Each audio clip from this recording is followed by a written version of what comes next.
Hello? Is this thing on? Test? Oh my gosh, we're breaking in a new YouTube channel. What's up, folks? How's everybody doing out there in the digital land? It's your boy, Edward Bosco, running the wheels of steel over here. What's going on, guys? I'm waiting to see if there's any kind of response from the chat to hopefully give me some idea that they can hear me. Because if not, that's going to be real weird.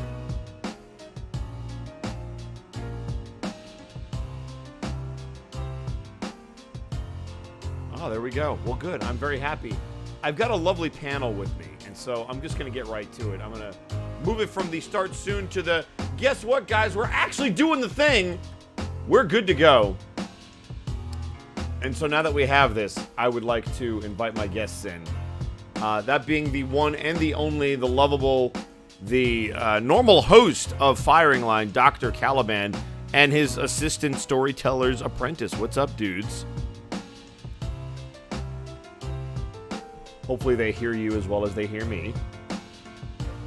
That would be the hope. Yeah, right? Fingers crossed. We're figuring this out as we go. We've also got the lovable Burnout Vaughn with us live, the new Multiverse heavyweight champion. Say hello to the beautiful people, Vaughn. We'd also like to give a very special shout out to the guy who made this all happen, Takahata 101. We really appreciate him being here and taking time out of his busy schedule to be. Oh, nope, I'm being told by Phyllis he's not here. Well, I tried. All right.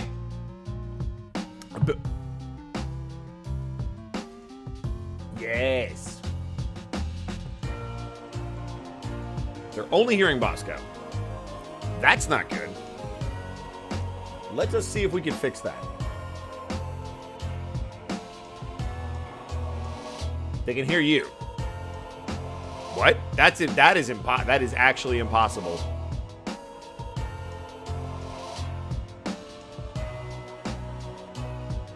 We're only hearing Bosco.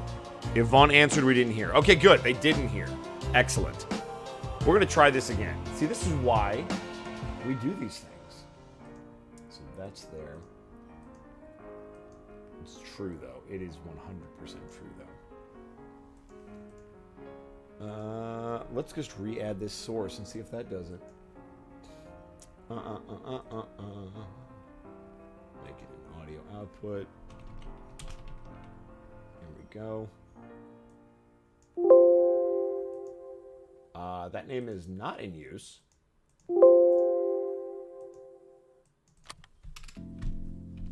Yep, let's try this. We'll do that. And what? I did?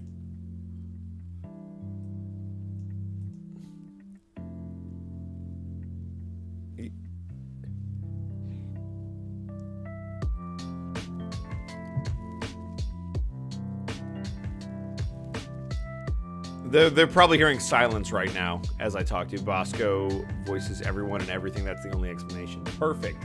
So what I'm noticing, when I add the source to be the headphones that I'm using, it's not picking it up. So what I'm going to try to do, just to see if this will solve the problem, if I put this to be, let's try.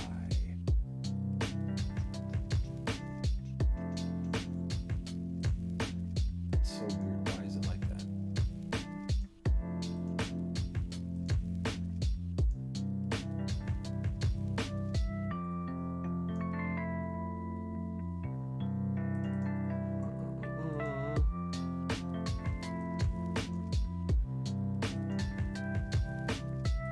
Yeah. I will share my screen in a minute, though. See, this is just lovely, guys. I'm so happy. It's true. All right, here we go. True. All right, so there you go. Yes, I'm hosting it, correct. Wait, Bosco, who specifically is doing the stream? I'm doing the stream. I'm running everything. We're also trying OBS out for the first time, so let's see if I cancel this. So I've got my thing right here, Tim. And I've got this set as my speakers, but they're not hearing you for some reason. It's not popping up in the audio mixer either. I'll try it again. Okay. There we go. Okay, now it worked. Great. Now, yeah, testing. 1, 2, 3. Can you hear us now, folks? Yeah. Hello? That should work. I see you over here Let's now. wait for it. Wait for it. Please. Hang on, I'm going to...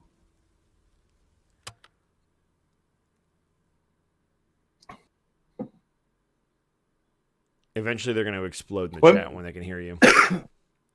Hello, can you hear me? Yeah, I think they can hear us now. Can you feel me? Okay, and they're responding. Hey, we have to introduce ourselves again. Let's try this again. Hello, ladies and gentlemen. My name is Edward Bosco. It's your boy. I'm so excited to be here. I want to send a special thank you out to the creator of all this lovely stuff, Takahata101, who is...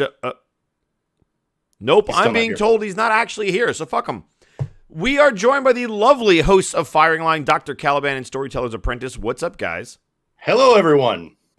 Hello. Do you know how weird it is to be on a stream I'm not running the board on? No, I don't. Yeah, probably not. Anyway. Welcome to my world. Oh, God. Happy to be here. It's going to be a fun night. We're also joined by the new MNW champion, Burnout Vaughn. Vaughn, say hello to the beautiful people. Hey, how you doing? What? That is not... You are not from New York. How you doing? I mean, I don't control when I do that voice. It's like an Arkolf thing. It just sometimes happens. Oh, good. Wonderful. And we've also got running stuff in the background, the lovely Off-Key Lime, who's muted and very shy. But he is here helping us out, the creator of the YouTube channel. Come in and say hello. Oh, hi. Nothing else, though. But now everybody knows what you sound like. And he's out. Just hello and this hello and the sentence explaining that I can only say this sentence. Oh boy. It's like a contractual obligation. He's not allowed to actually speak unless he's playing Azir Terran. It's true. Of course. No, I'm here if you guys need me, so I'm just going to be keeping an eye on the stream itself and the chat. Excellent. If there's any other audio issues, be sure to let us know. Like I said, I'm trying out OBS for the first time. This is the first time we're streaming on the channel. All that good stuff. But yeah, so this is a character creation stream / promo stream / figure out how to do things better when you're building things stream. It's very, very official and very, very well thought out and put together. Isn't that right, guys? That is absolutely right. Sure, why not? Because, well, and let's be honest, what the idea was we do so much focus on the builds, the actual CAW assets that we see in the game, making sure that they perform the way they're supposed to, that they look great. And the other half of the equation in MNW is who your character is, the personality, what their voice is, how they cut their promos, how they play their role. And we thought it would be nice to have a workshop that focused on that side of the equation. Mm-hmm.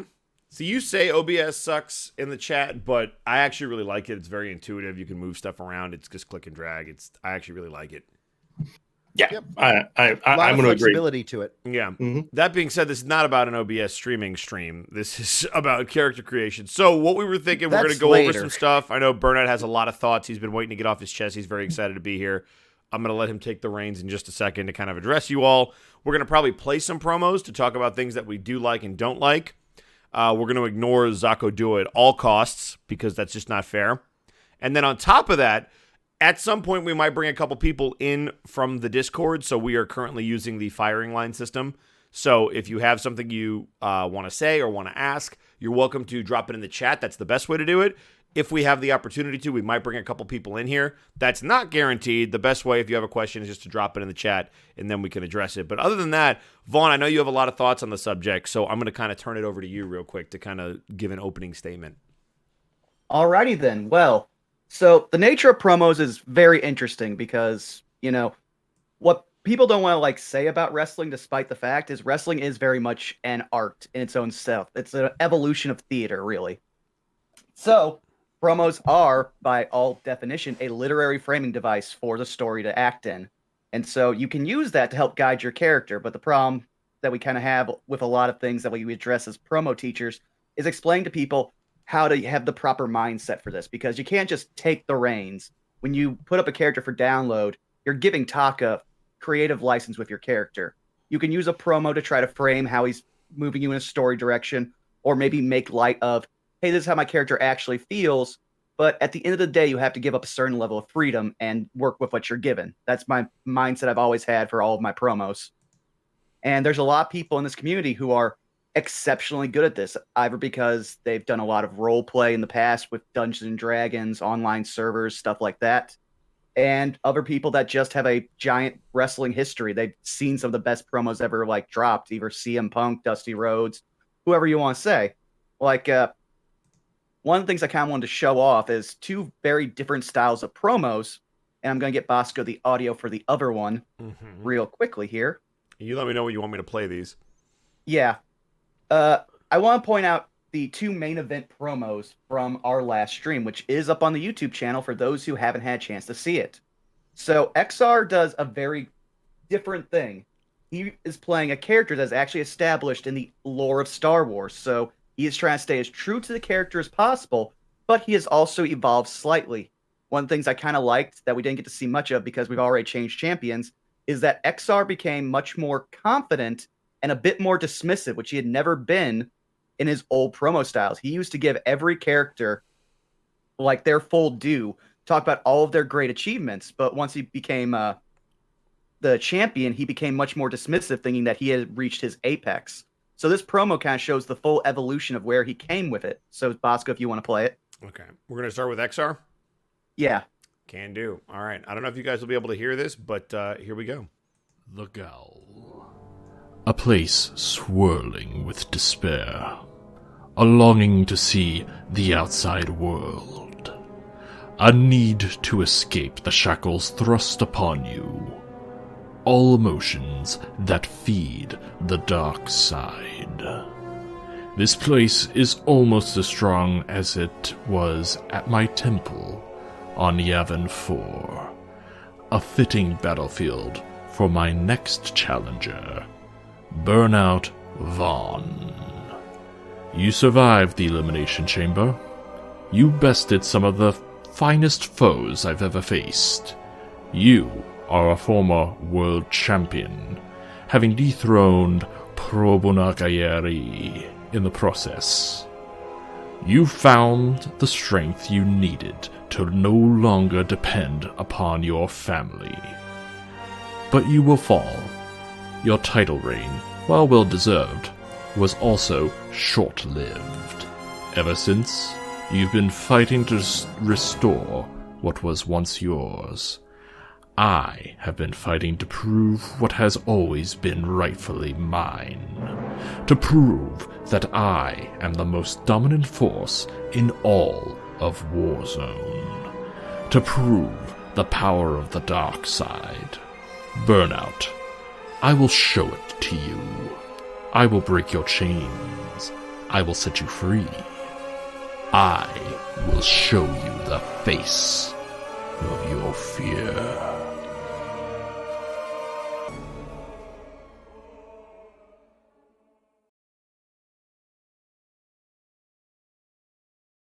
Now, there's a lot you could actually talk about with that because, like, again, it's a very short promo. Another thing that I do like that I've noticed with some of the things since we moved from the 2-minute promo format to the 2-minute 30.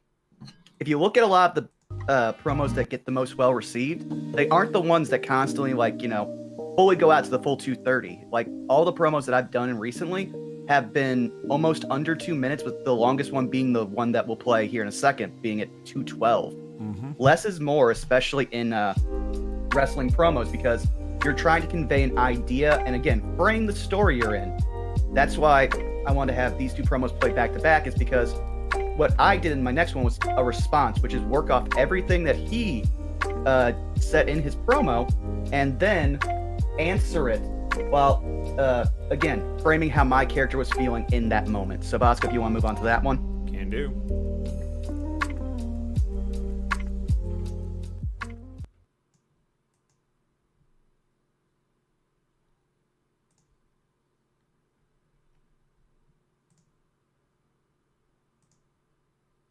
XR, I thought you'd be the one person here in all of MNW to look me in the eyes and not underestimate me. Oh well, life's full of little disappointments. Still, I thought you'd at least be smarter than this. You think I depended on Omega Club, that I needed them to get where I am today, to do the things I've done? If that's what you've been seeing, I'm sorry, but your eyesight must be worse than Lucius's win-loss record. I've never depended on anyone for anything. I came here with nothing and tore my way through everyone they put in front of me. Then, and the club came to me because they respected what I accomplished and what I could do. But now Vin's gone. Trice is forming his own faction, and Alpha, Mega, and Kelly are trying to keep the dream alive. That just leaves me.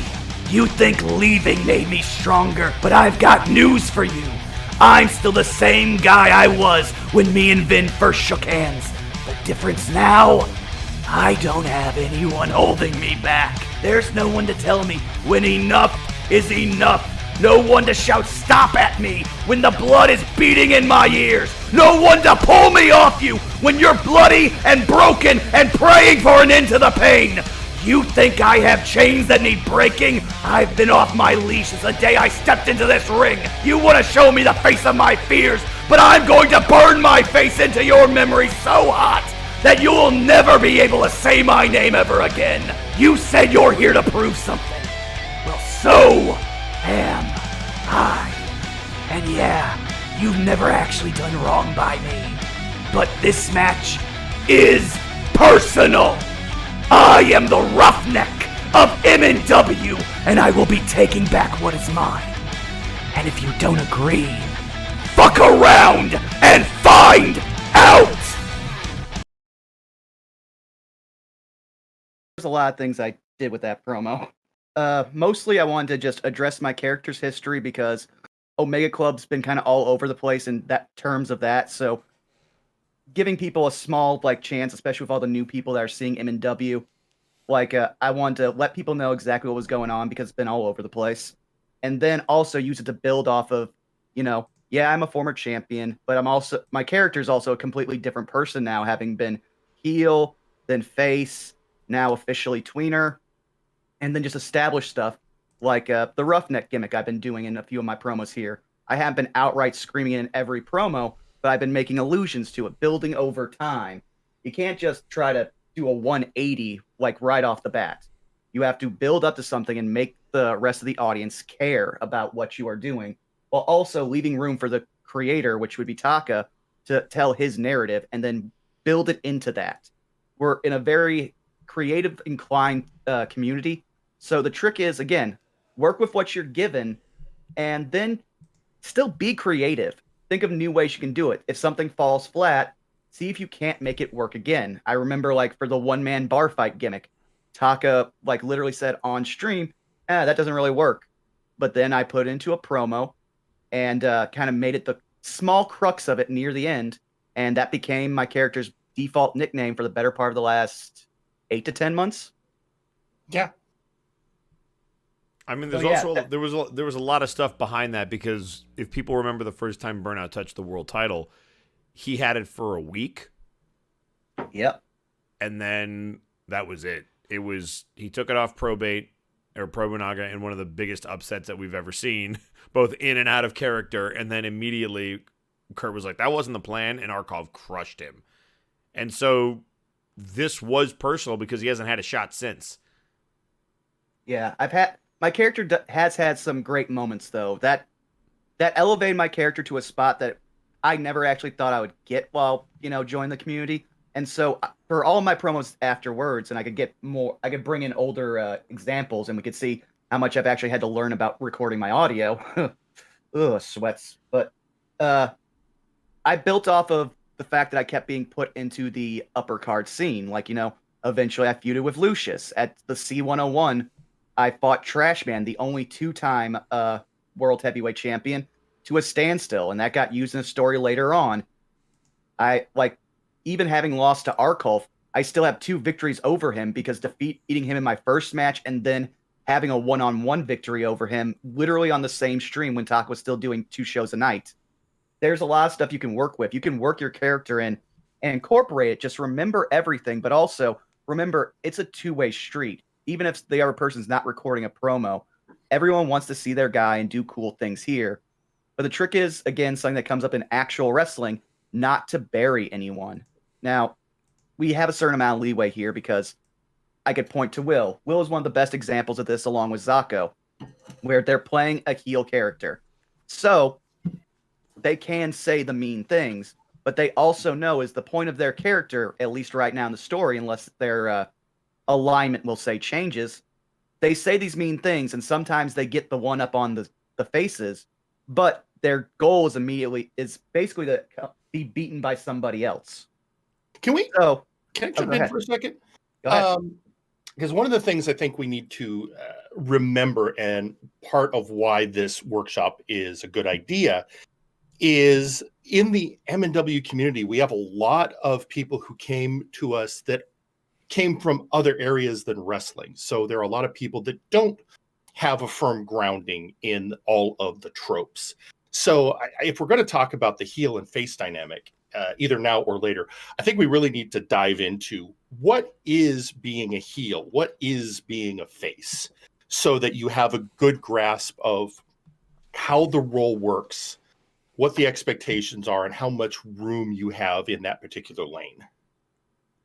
Yeah. Well, and one thing I would attribute to that, I mean, kind of going back to the roots a bit, that where this is much a carnival origin, and the idea is as simple, and part of the reason I'm chiming in is because, hey, it's storytelling. And so the heel, bad guy, the antagonist. Face, good guy, protagonist. But in the sense of the carnival, you are eliciting these responses from the audience. So you are conducting yourself in a way that the crowd will cheer you. You're conducting yourself in a way that the crowd will boo you. And I think that's kind of the simplest route. Obviously, things get complicated. And there's also the thing that evolved over time from when wrestling became more mainstream, which is the tweener. Most likely shorthand for anyone who knows the zeitgeist of wrestling, you're Stone Cold Steve Austin. Because Stone Cold Steve Austin, by, regular normal terms, is an asshole. But he's an asshole everyone likes because he is being an asshole to the people that are being mean to the people that are, watching it. Eddie Guerrero, how many wrestlers do you know can cheat and lie and break all the rules and people love it? Yeah. Sting. Mm-hmm. Well, and part of the reason I want to bring that up is one of the dangers that can happen in promo writing is if you end up writing a promo going in a direction other than your booking. Mm-hmm. It's the idea that, well, okay, I am in the current setting, I am the heel. And then you write a promo that is a face promo, or worse, you're the face, you're the good guy, and you suddenly cut the most tearing heel promo ever. It is possible to do, but it's tricky, and you better be really good. Otherwise, you're just derailing the story. And we've had that happen multiple times because, well, we should also point out the term because it'll make it's good shorthand and just introducing people to it. In wrestling, that would be called going into business for yourself. You're trying to make yourself look better by changing the story because it'll benefit you. And well, since we're in a community that just you can't just do that. We have 200-ish wrestlers right now. So not everyone's going to get featured or not everyone's going to like their booking. So one of the big things that, again, I like to hammer home with people is, again, work with what you're given and then see if you get a chance where you can, again, start steering. Promos are a great use for this because, again, they can give it insight into how your character feels and you can start building to a change. But if you just do it out of nowhere, it throws everything out of whack and affects more characters than just yours.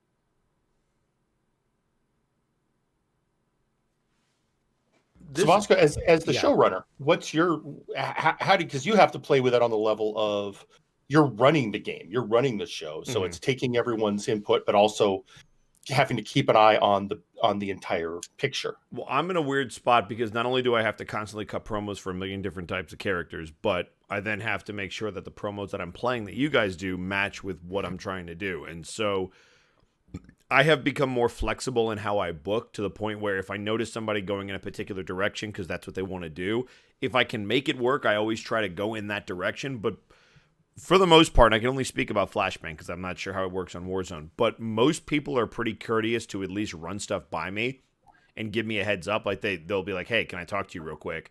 And then say, hey, this is my idea, before they go ahead and drop it in there. Because a lot of times I don't get to read a lot of these promos before I play them, so I just trust people to not screw me over. And I haven't had it happen yet where somebody did something where I'm like, I don't know how to use that. But if it ever were to happen, then we would have to sit down and have a conversation, because you have to know where I'm kind of taking your character, or at least ask the question like, hey, do you have any plans, or what are you doing? Does this promo work? And that even goes for the text ones, because anything that gets posted in the MNW promo section is considered canon.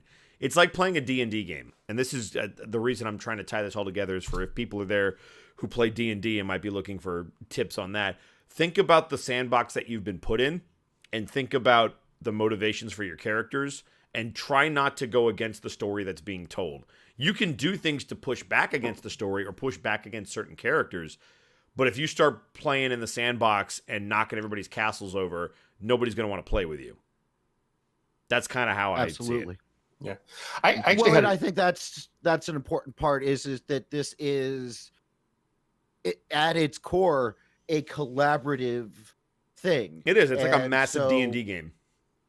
It is. So it's, and I love what the video that Joe Cat put out for being a DM, and it's showcasing the aspect of being able to work with everybody so that we can all have a better experience, as opposed to each person wanting to play their version of the game. Yeah, I'll give you some examples. The PM Ghost getting hit by that car was not my idea. That was PM Ghost. He came to me and was like, hey, I got this idea. Do you think you could make it work? And I'm like, you know what? I wasn't going to go in that direction because I've already got a whodunit going on. But you know what? Sure. We'll try to make it work. Because if I don't have any flexibility, why should I expect you guys to have any flexibility in terms of helping me out? So I try to meet people halfway and be like, all right, is there any way that I could spin this? And Sonic Gav was another example of this. He pitched me a couple ideas for the Bone Warriors, one of which was like, hey, we want to talk about Kevin Blackwell. And that was not in my mindset. And I'm like, all right, this kind of makes sense. I'll make a match out of it. And I'll make a thing out of it. It was also his idea to be like, we want to challenge teams that haven't had a shot yet. And I'm like, all right, cool. That's already what I wanted to do. Perfect. Let's do these 2 8-man matches and see if we can get somebody new out of there. And we did. D&D's never had a one-on-one title shot since they lost the belt. So it's a new challenge for them, and maybe their biggest challenge. And that's all because there was communication between the player and the DM. So I had an insight this morning when I was thinking about this, and that is that it's a role-playing game. We've discussed it's a role-playing game before, but it dawned on me it's not a tabletop RPG in essence, which is usually the analogy we use is D&D. MNW is in function a LARP. Yes. So that means one of the things when you're working on this is to realize you're your own main character, and that's great. But some people are going to be involved in the big plot, the main event scene, whatever. Other people are going to be involved in these side plots. And the trick is to make sure that, everything is, and this is where the storyteller or the person running the game comes in, making sure all of those work well and no one person is doing something that completely disrupts everyone's experience. And so when working with your characters and working with your promos, part of that is to keep in mind, yes, you're boosting yourself. Make sure you're not screwing someone else. Right. Well, and then unfortunately, there are comparisons that can be made to professional wrestling, what we are basing this on. So it's an unfortunate issue that comes up. Yeah. Anyway, that was my insight. Vaughn, back to you. I was also going to kind of build off that too with, the collective of what we're doing is you also need to remember that the server is a lot bigger than some people even realize sometimes. A lot of things could go on. Not everyone can check every tab. Not everyone can see every promo that's written. And the only thing that a lot of people see, like me, I don't have time to keep up with all the different role plays and everything else. So there's going to be people that, are in a vacuum on it. They won't know about all that extra stuff that you've been talking about. So you can't just hold people accountable to know that because we all have lives outside of this. Yep. True. Very true. I mean, this is what Bosco was saying. If it's in promo or voice promo, that could be canon, but RP we can't. Nope. There's too much. RP is where you can have fun. If you want to have super magical powers where you turn into a dragon and like eat a bunch of people and like then come back and buy stuff from Zach DeWeaver's stand, sure, go for it. I'm not putting that on the show. If something happens in the role play where you're like, I want this to inform my character, it's kind of like throwing darts at a dartboard. If something sticks and you're like, that would work really, really well if it was canon, throw it in a promo. That's how I'm going to see it. Yeah. Like, there's a joke I've always had with Joe when, because he's talked about bringing me on the call out and just never worked for what week or what time, is that in the very early stages, like just before the Inquisition, like right when the Inquisition arc started, one of the biggest role plays that people paid attention to would be Registered Anon, me, Krokvor, and a few other people that got in on it, just, because we had so little insight on what was going on with the Inquisition. People were building their own stories in the background. And so something I don't put in any of my promos, but a lot of people quasi consider canon, but I don't try to force it, is that for a while, Krokvar, Anon, and Burnout were roommates because they all lived in the old arena, and the old arena got blown up. And there's a whole story where the line I would have given with Joe was, oh yeah, there was that one time me, Krokvar, and Anon saved the entire multiverse. What? Oh yeah, it happened off screen, so nobody cares about it. It's fine. Well, I think another example that did get canon but started in roleplay was the whole Dr. Caliban adopting Thunderbolt. Mm-hmm. Because that was done completely in roleplay. And then Thunderbolt threw it into a promo. And it stuck. It could have been a big nothing burger, but it happened to hit. And now it's canon and actually led to the formation of an entire faction. Yeah. We also now have an entirely different outlet because we have... Oh, wait a second. What did you find? Something's playing somewhere. Not on my end. Okay, then I got it. That's in your ears, buddy. Yeah.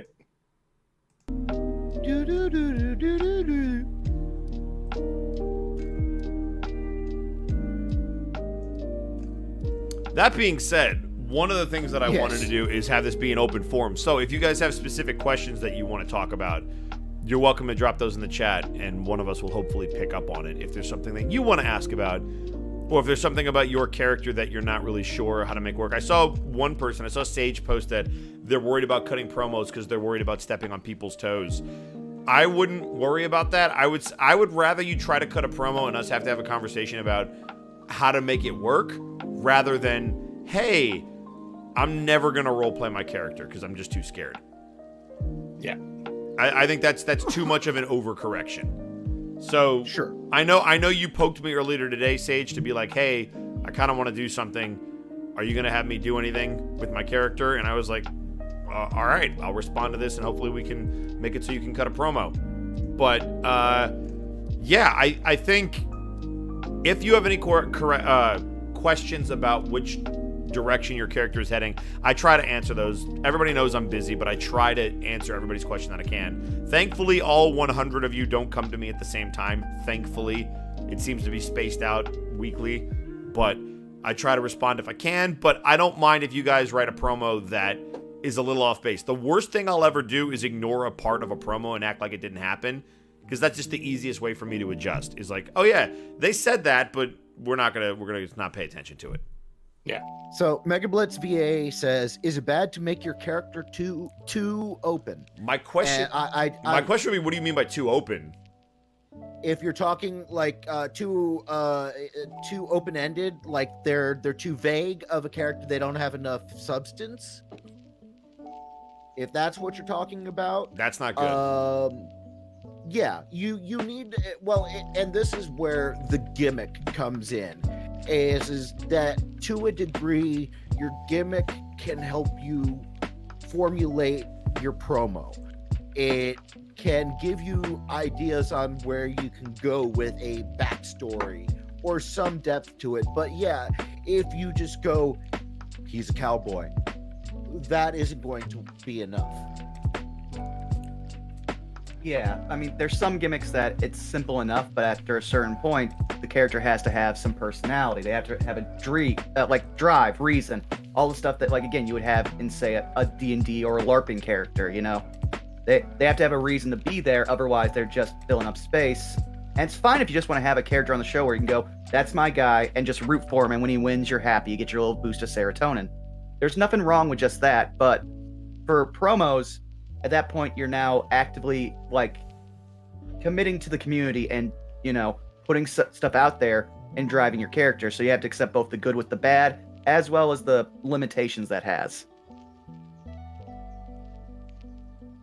So yeah, you don't want to make them too open-ended, is I think the bottom line. I think with Mega, I think what you need to do, because I know you're a wrestling fan, lean harder into the AJ Styles when he was young and up and coming in TNA. That's where Mega's on. He's on that. You just won the X Division title, and now you're on an upward trajectory towards the MNW Heavyweight Championship, which is held by your, I guess now, former faction mate.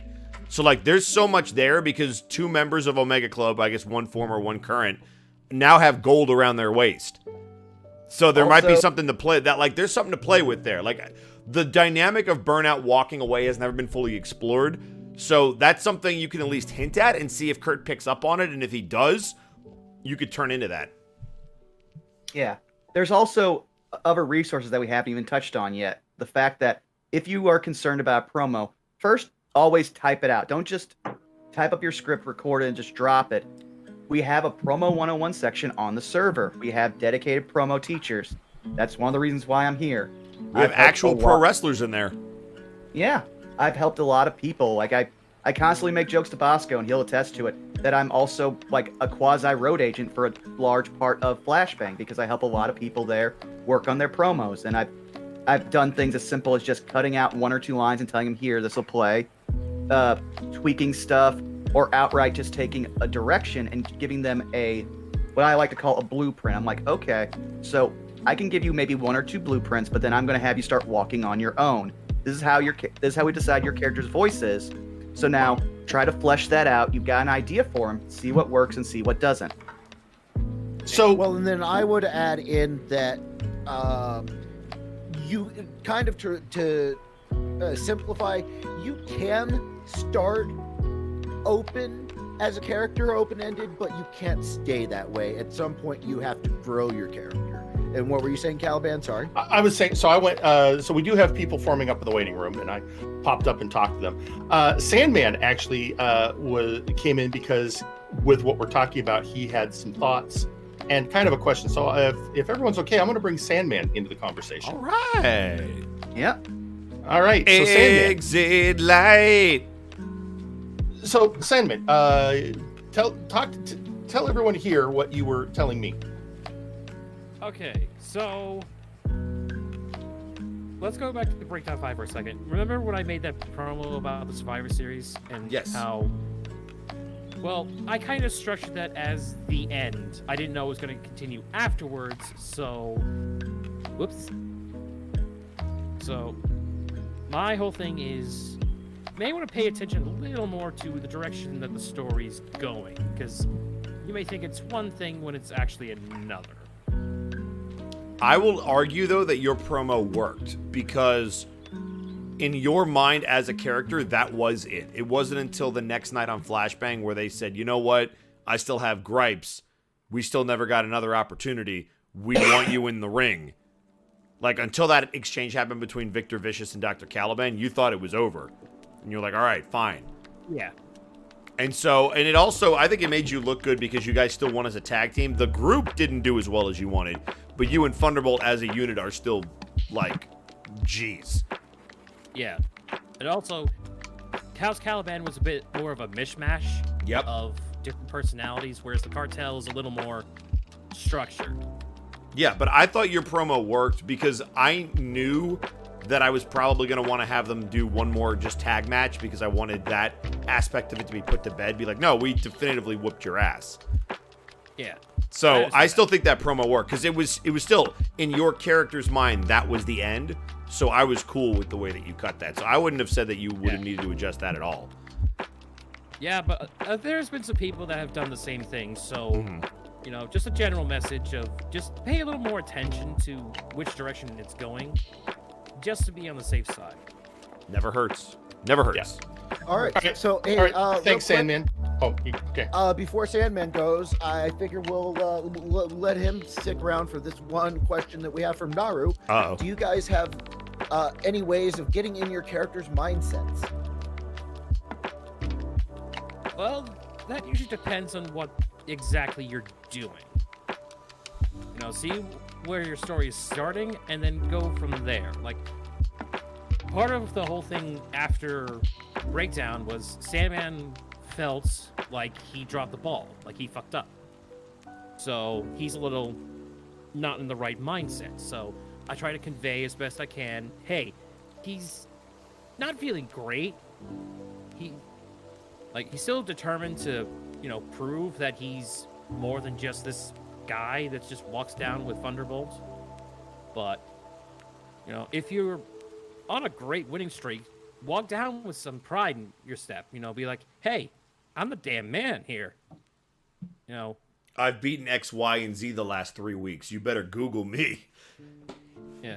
Like, my best example for someone like that would be Apollo Hades. Like, his promos have been insane. And he's earned all of that bravado. He's earned that ability to boast because he's done so many good things. All right. I'll chime in. You know, when because I have 2 characters, I have to keep their mindsets in, which is a little bit of an odd situation. But with Dr. Caliban, it's always he's the big picture guy, and he's mostly he's got a hidden agenda that I always keep in my mind. And then he's got what he's overtly doing, which is keep his family safe and strong, and also protect Flashbang because he's one of the founders of Fate.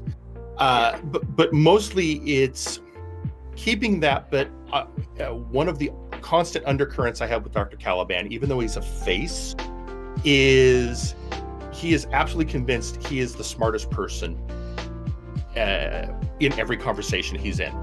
So there's always going to be at least a tinge, if not more, of condescension in every damn thing he says. Somebody was going in.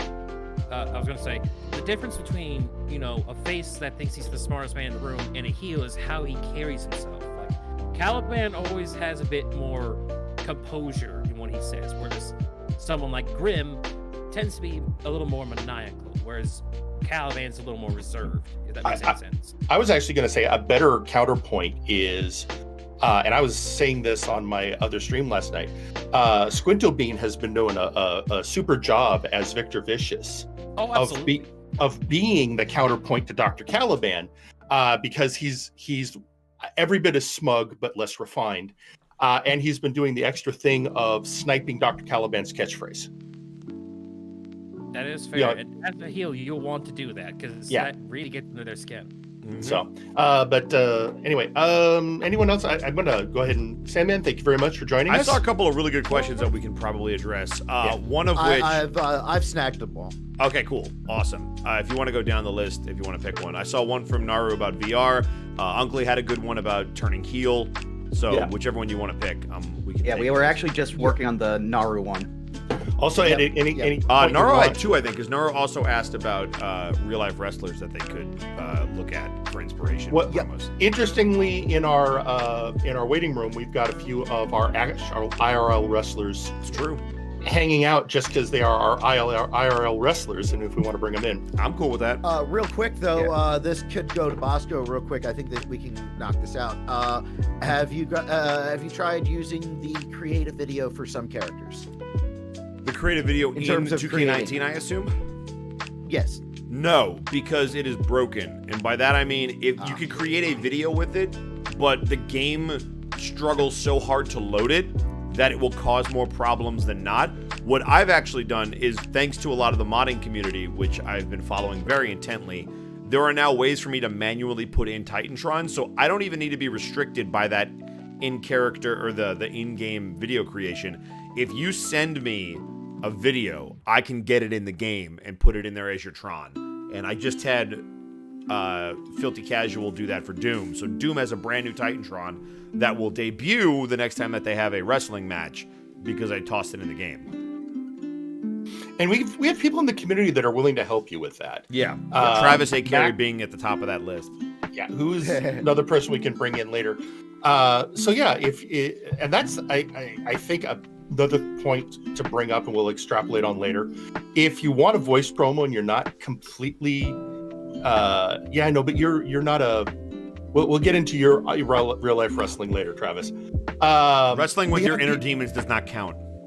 We have people who will. We have a community of voice actors in this community who are willing to work with people to lend voices to their characters they would not otherwise have. We've got Travis, we've got Canada, Kev does work for people, JC Doodles does work for people, and I know I'm not hitting everyone, but if you want to voice your character but you're not comfortable with your own ability to do that work, if you got a script, go to Promo 101 or reach out. We have people that can help you. Yeah, I refer to people whenever I know. I've given a lot more work because Travis was very, the guy to go to. And people didn't know about, Canada. And now we've got at least 4 characters voiced by Canada. And we also have the joy that is a Seth Jackson promo. Yep.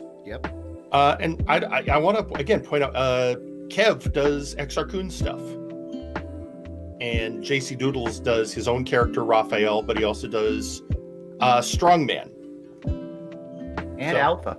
And Alpha. So yeah, we've got that available. So what's our next question?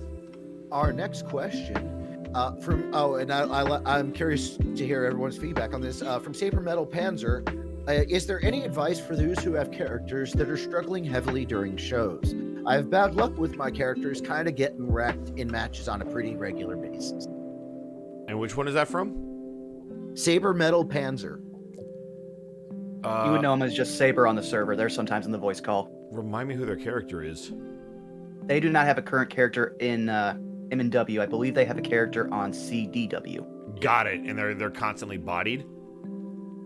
They are having bad luck with their characters kind of getting wrecked in matches on a pretty regular basis. So it's weird that I'm going to answer this because that's not how my career went. But look at somebody like Donkey Kong, who has been super cool about losing literally every match they've ever been in. You have to turn it into something, and you have to turn it into a opportunity for when that next win does come. It has to be a big deal. So if you're going to keep losing matches, there comes a point where you have to be like, all right, I'm going to turn into this, and I have to look at the loss like a good thing because it's going to feed the story that I want. And whether that is, I just need to get over that hump, I need to get that win, or whether it's a slow deterioration to, I'm doing everything right, I'm playing by all the rules, and it's not working. Maybe I need to try to be a little bit more aggressive and assertive, and then see if the person running the show picks up on that and maybe turns you heel. So you can drop those kind of seeds in your promo. Even if the creator doesn't pick up on it, you can keep dropping that in there, and then eventually when you win, then you can start to spin it like, all right, now I'm back on track. And if you keep losing after that, that's just kind of the nature of the business. Well, yeah. I have 2 add-ons to that. The first is win-loss is not as important in this game as relevancy. Yes. And, to use the Donkey Kong example, he is a Flashbang original. He's been on the show since the beginning. In a year and a half, still never won. But every time he comes out, he gets a pop, a massive pop. Yeah, he's relevant. And the player knows that. And like Bosco said, leans into it. And there's always that, is this the night? Yeah. And to build on that, look at Justice Jake. Yeah. Justice Jake was on a terrible oh, you win some matches, but you always choke on the big one. You can't actually get anything done. And that was Justice Jake's truth until Multivania, when he won the Money in the Bank and then won the world title. And there was a huge pop of, oh my God, Jake won the big one. So there's a lot of ways to say you can Burnout, win. because I want to chime in after Burnout. So Yeah. So I want to point out, there's also different ways you can spin it. Like in actual wrestling, this happened within the last 2 years. There was a wrestler in WWE named Kurt Hawkins, who, after a certain point, it just got pointed out to him on like social media that he had not won any of his matches that were ever on television. He was on like something of a 58 match losing streak. And he kind of liked that because that gave him his character. Because then every time he comes out, just like Donkey Kong, this could be the one. And it eventually turned into him winning the tag team titles with his real life best friend, Zack Ryder. And that went on at WrestleMania. But the thing is he had to then actively lean into that. Like when Creative was like, oh, hey, we're going to be in your hometown and we're actually going to be on TV. We'll give you a win. And he went, no, have me lose. Right now, everyone knows me as the guy who always loses.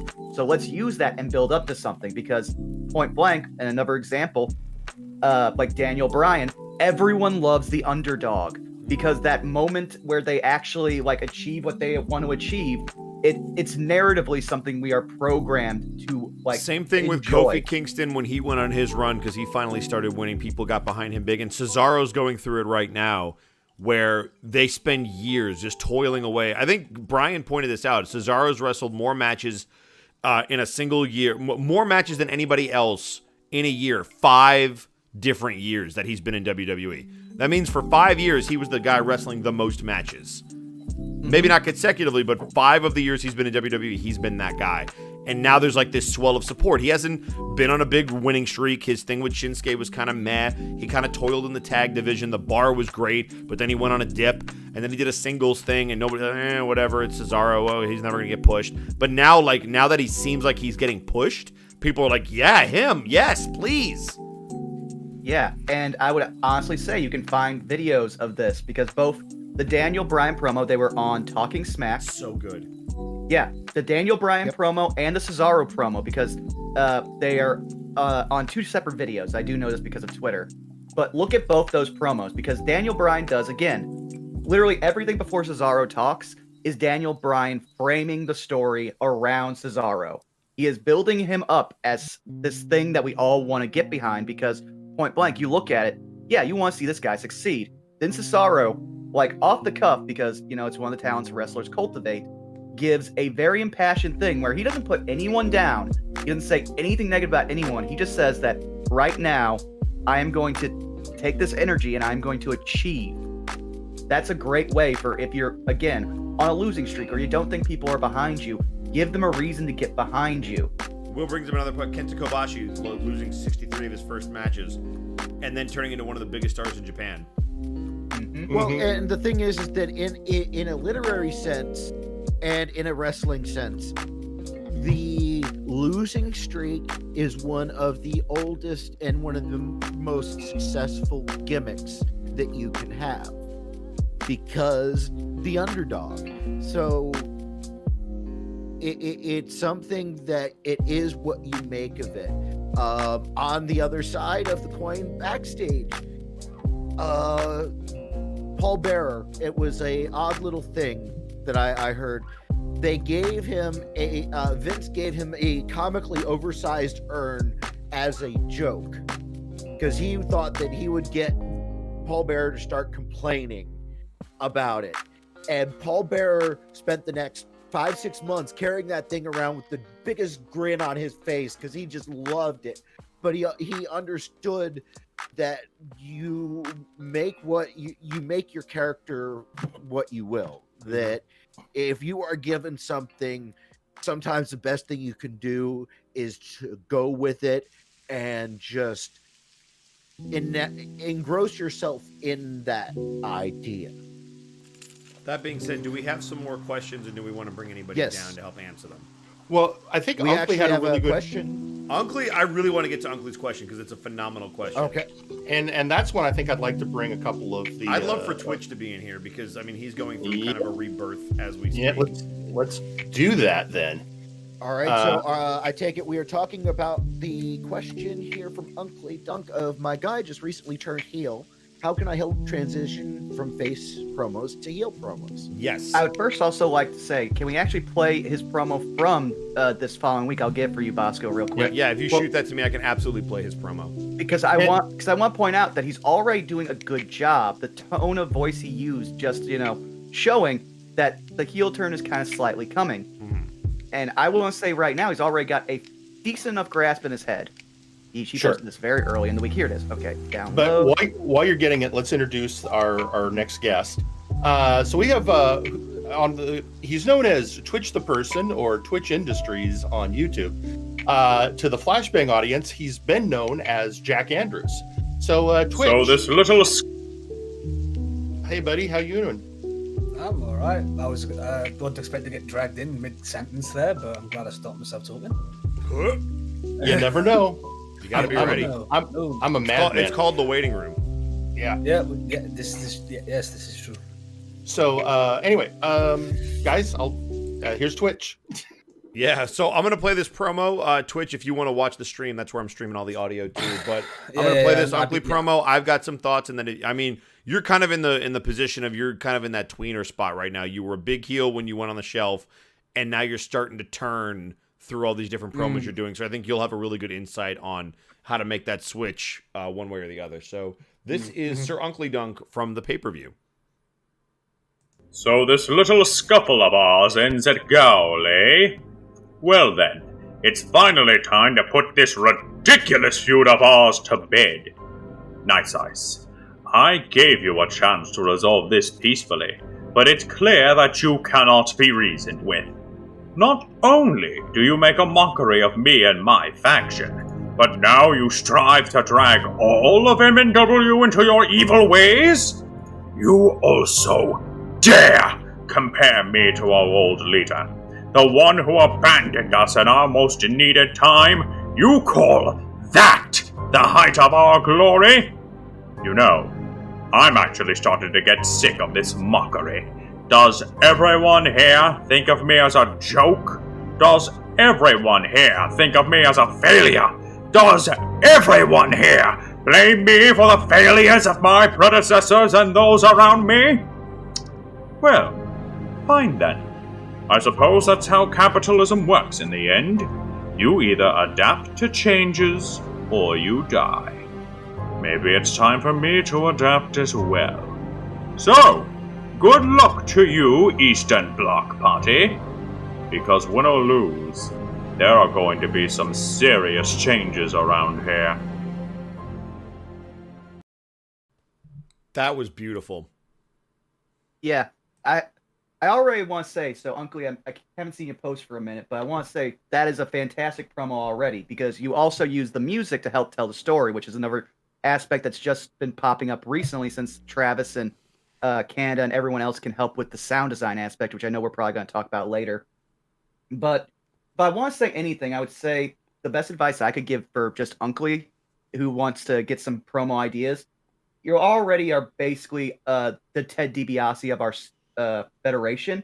So look at some of what he does, but also lean into the capitalist aspect, because he was just richer than the average person and would just throw that in everyone's face. But you kind of like framed with capitalism, you're also a businessman. Your name has Sir in it, so you have a title. There's many more things that you can build off of and kind of work into promos. It's just collecting all of that, getting a good idea, and then working off of what you are given in story. We've talked a little bit about this because you were in the voice chat for the pay-per-view, but I will give you a lot of credit because I've been critical of your character in the past in terms of not wanting to turn into the heel turn that was very natural. And the fact that you've now said, okay, I'm going to give this a shot, I think is going to breathe life into you like you've never seen Unkley before, because the way you've been, your biggest frustration has been, both in and out of character, I can never win a feud. Omega Club bodied us. The Empire bodied us. Everybody that we fight, the Hats, everybody bodies us. And the one time that you got to go over in a feud, and again, this works both in and out of character because you can use the frustration from both. The one time you went over is when you challenged Probunaga to a duel because he wasn't there when you needed him. Uncle Dunk is the one that put all of the assets of the Republic on the line against the Empire. Uncle is the one that said, I will put it all on the line to stop the Empire because this has been a feud as long as time, and it ends at Multivania. And McCheese was by his side, and Dandy was by his side, and he brought back Sir Malarvik out of the grave, who hadn't been with the Republic in years, and Probunaga was nowhere to be seen. And even after you won that match, and you were like, see, I told you. I proved my point. I was right. You were wrong. And Probunaga was like, yeah, my bad. People still cheered him. And he got all the exposure. And he had the opportunity in the chamber. And you were put on the back burner. And so now you're looking at the landscape and going, well, I've always defended the multiverse. I've always done everything right. Maybe it's time I stop trying to fight for everybody else and I fight for myself. If you start to turn it in that direction, I think you're going to have a really, really interesting character because you will be justifiably pissed off. And there is nothing more compelling than a heel that has a point. It's why Zako Duo was such a compelling heel in the feud with Chaz, because he had a point. He had saved the multiverse. He had fought Dr. Grimm. And he joined High Voltage and left his Robro and then got forgotten about. And nobody wanted to do anything with him. And it wasn't until he started looking out for Numero Uno and rejoined with his brother that he was like, all right, now I feel good. And so, yeah, he's become a troll now, but that's the evolution of his character. At the time, when he made the switch, you're like, yeah, he kind of has a point. And Uncle has a point. Like, you didn't release the hat. You didn't create Hat Smoke, but you were there to help. And even when you weren't the one that got the job done and ripped the mask off of Hat Smoke yourself, you did everything right, and you're still not getting the credit that you deserve. So I think your heel turn should be focused on that. And I also think that you should be very selective in who you call out. Like, you should be a bad dude, but be very careful about just going after any good guy. I think you should call out anybody that you've had a gripe with. Probunaga. If Vin ever comes back, obviously that's somebody you should be pissed off at. But there are certain people that you're going to be like, I can't stand you, and this is why. And then if you want to sprinkle in the Ted DiBiase capitalism thing, you can. But because you don't really have a lot of assets, I think that's the way that you bring your character up. And I want to ask Twitch a question, because Twitch, you're kind of going in the other direction based on the promos that you've teased. You started off as this vindictive heel who's better than everybody else, and you were the prince, and you were working with Scott E. Stevens. But now you're kind of transitioning into, I've been on the show for a while, people are sympathizing with me because I got jumped.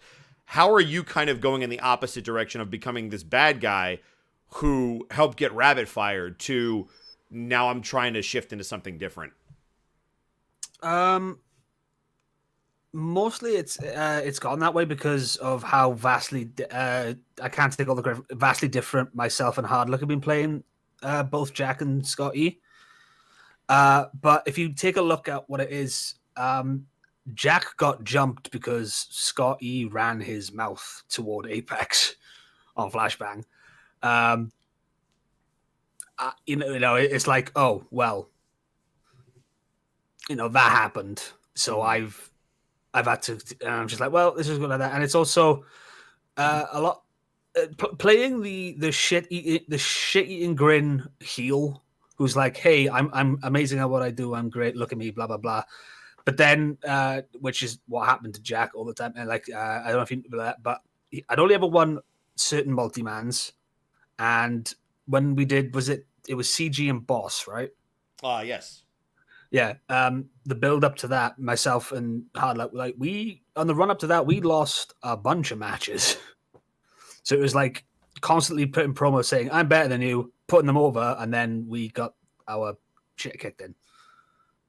So transitioning from that to now having not so much full on face, but like you said earlier, the tweener. Mm-hmm.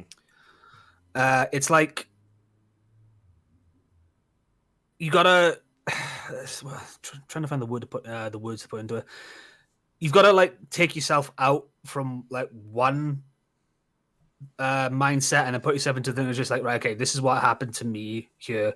How do I now make it right by going in this direction? Do you know what I mean? Mm-hmm.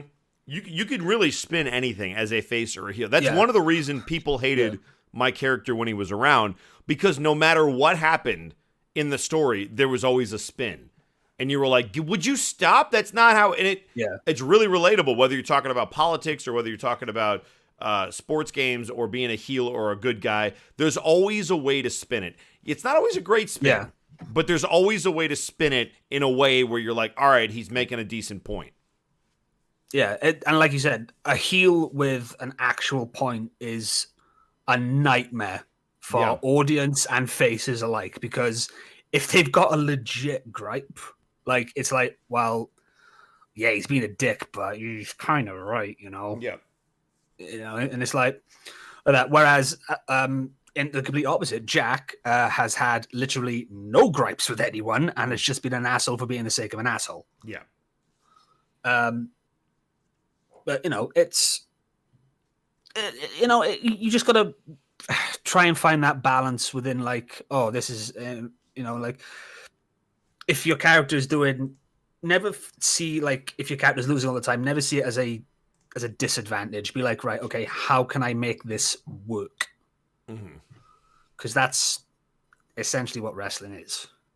There was a really good question that I'm hoping we can maybe find it if you want to look this up, Burnout. Travis wants to know, do we have any samples of good promos that fit the idea of a tweener? I would argue that your promo that we played at the beginning, Burnout, was a good tweener promo, because that's kind of where you're sitting.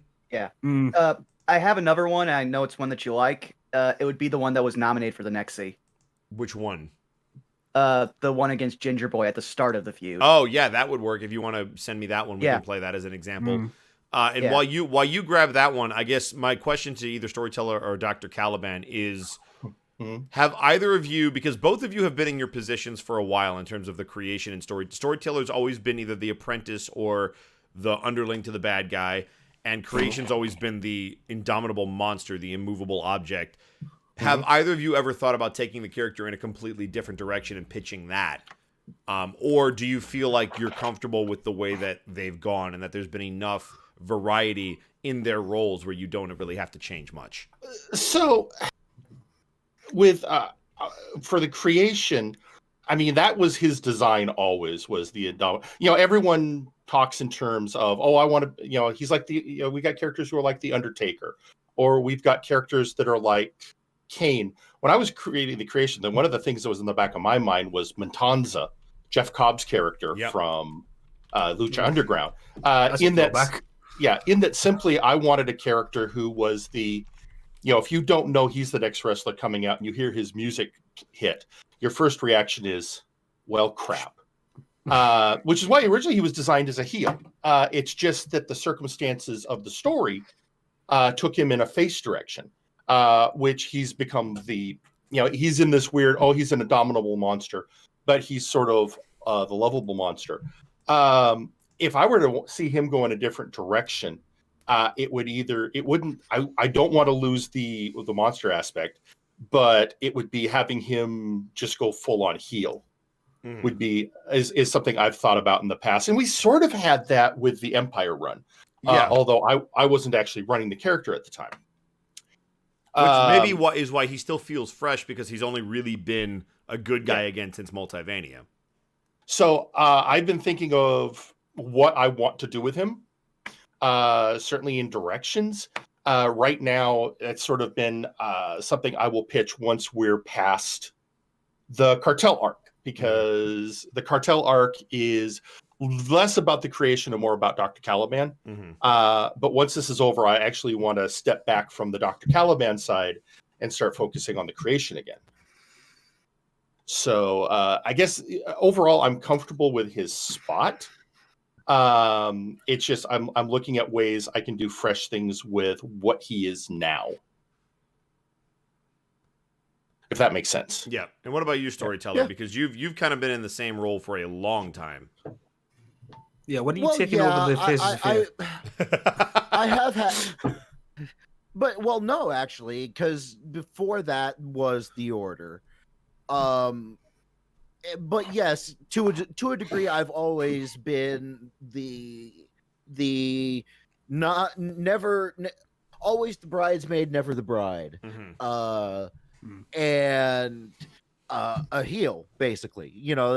But to be honest, when I first made my character, I had in mind that he would be a tweener. Welcome to my life. I tried to be a face. Yeah, sure. So, and I thought, because the concept of the character is that it's kind of the beyond good and evil. He's kind of more just, doing what he in his mind thinks is right, kind of thing. And so, but then Kurt turned him heel, and I just went, okay, and kind of just decided to go with it. And the thing is that in hindsight, I also looked at my character and went, 90% of the visual is Bray Wyatt, so I kind of did it to myself. I mean, fair. That's very fair. Yeah. Actually, since we're on the subject, there's somebody in the chat that might have an interesting perspective on this idea. So, Twitch, I'm going to go ahead and swap you out. Okay. Yeah, that's cool. Yeah, okay. Thanks for having me. No, thanks for being here. Bye-bye. Yep. Thank you. And let's talk about a guy who had the rug pulled out from under him. Yeah. Ladies and gentlemen, I think one of the most interesting heel turns we've had on Flashbang has been Johan Mjoln. I would agree with that. That's assuming Joe's actually here and paying attention, which he's not. But that's fine. Eventually, he'll come back. He'll notice we've done this eventually. Yeah, like 2 seconds in, I was literally trying to mute everything so I'm not hearing myself back. That's fair. I was going to say, quick, let's give him a shout out before he gets back. Yeah, so find him on twitch.tv/Joe_Moj. Food Fight Fridays is 7 p.m. Eastern Standard Time. So, there you go.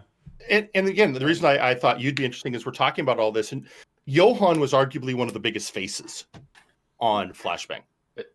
Top tier face, and all of a sudden, then he comes up with the Empire, and it's like, well, now he's a heel, so I will let you and Bosco have that discussion. Is he though? That's kind of the thing I love about Johan is we don't know, we know that he's working for the Empire, but we also know that it's not really what he wants to do. So there's this conflict of why is he doing this? We still Earl King has never come out and said this is why I have Johan, and also he got Tigery, which is really messed up when you think about it.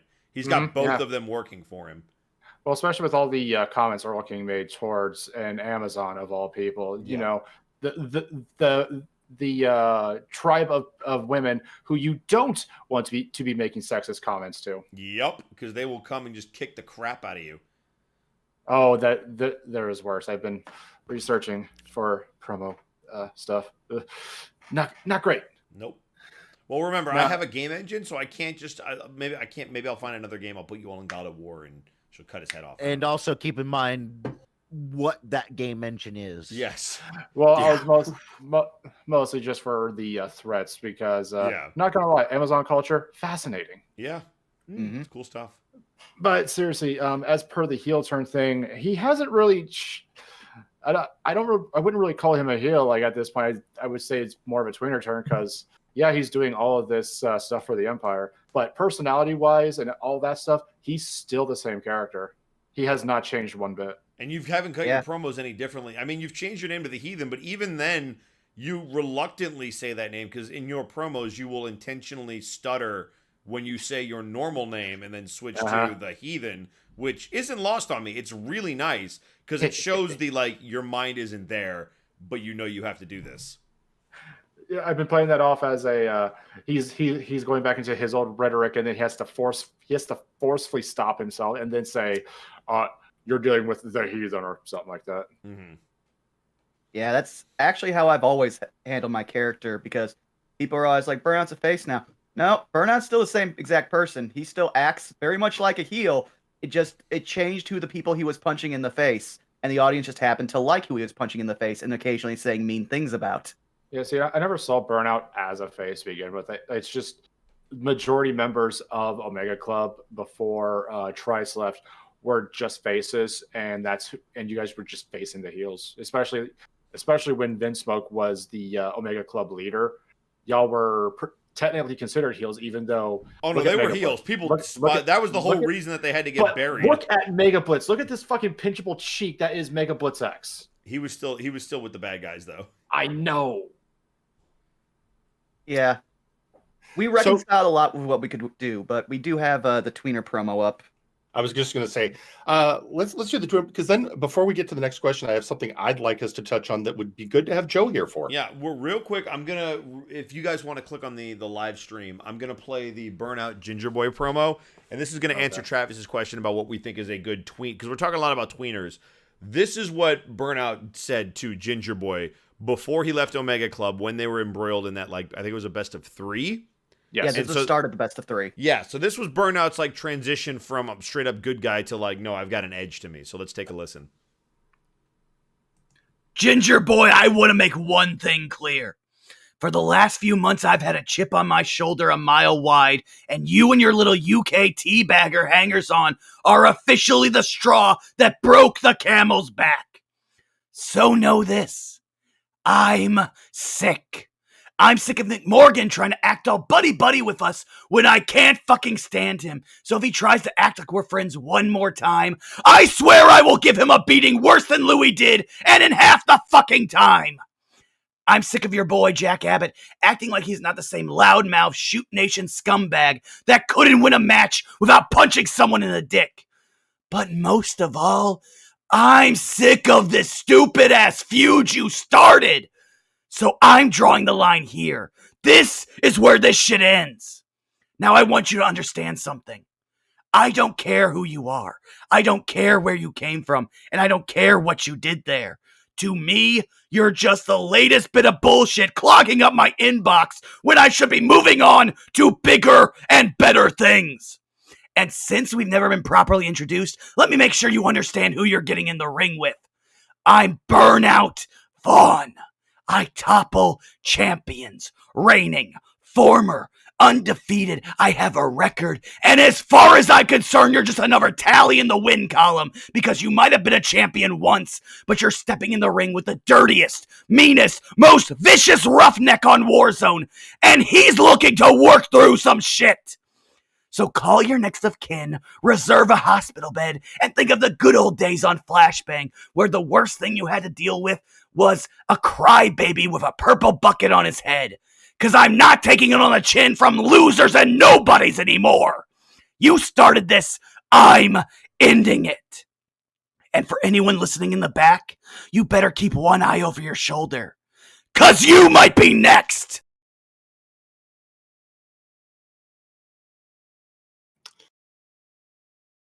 And there we have it.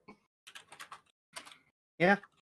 That's kind of how you toe the line between being really, really awful, but still kind of in the right. He also didn't.